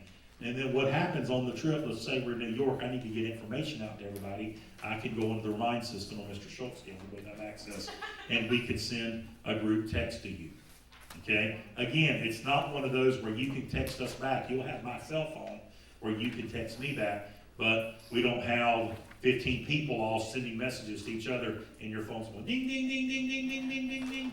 Okay? Everybody got that? Okay? So, if you'll make sure the next day or so that you take care of that. Other apps, we covered the apps a few minutes ago. Full trip meeting is going to be more information, kind of the same, but some other stuff. If you can be here, it is Thursday, 2 weeks from tonight at 6:30. That's where we bring the kids in. That's where I will give them information regarding the phone numbers, the address of the hotel. I give the parents the information, I should say, of everything they need to know. I go over all the rules and expectations with our kids. Okay? Everybody follow me on that. So that's here. Is it required of you to be here? Not necessarily, but if you want to be here to hear some of this information again and to see it. Are there any questions? Great, let me answer. Yeah, Ms. Weaver? When we went to Good Morning America, you never know who you're gonna run into. Several of our group, well, we got to know Robin Roberts real well, and Laura, Clara Spencer, and everybody. But we were standing out there and had been standing there since 4:30 that morning, and this group of teenagers starts kind of elbowing their way in, remember? And so, us being the nice people we were, we elbow back. We did. We were like, Blocking the fence up so quick. because we're like, no, we've been here, you know. Well, it's funny because we got to talking to this group, and one of the girls, we said we're from Milton, Florida, and one of the girls said, we're from Niceville. Do you know Danny Whirl? And some of you know Danny Whirl. And we were like, yeah, how do you know Danny? So it's a small world. It was just kind of neat to be in New York City with 8 million people. But you never know who you're going to run into. There were members of our group that were walking down the street and ran into Chris Cuomo from ABC News and had their picture taken with him. So just keep your eyes open when you're walking. All kinds of stars that live up there. Okay? So, now, on the folders, again, if you will take the info sheet and fill that out, you may take with you as well all the copied stuff as far as the tips. We're going to need the folders back. You're going to get these back in your backpacks, okay? The 9/11 Memorial Project you can take.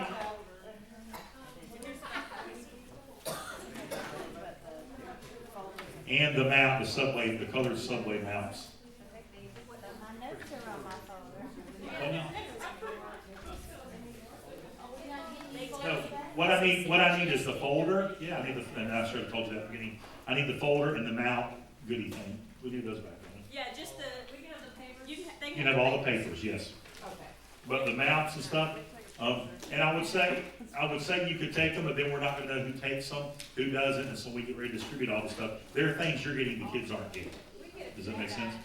So, as we leave that night, adults will get goodie bags.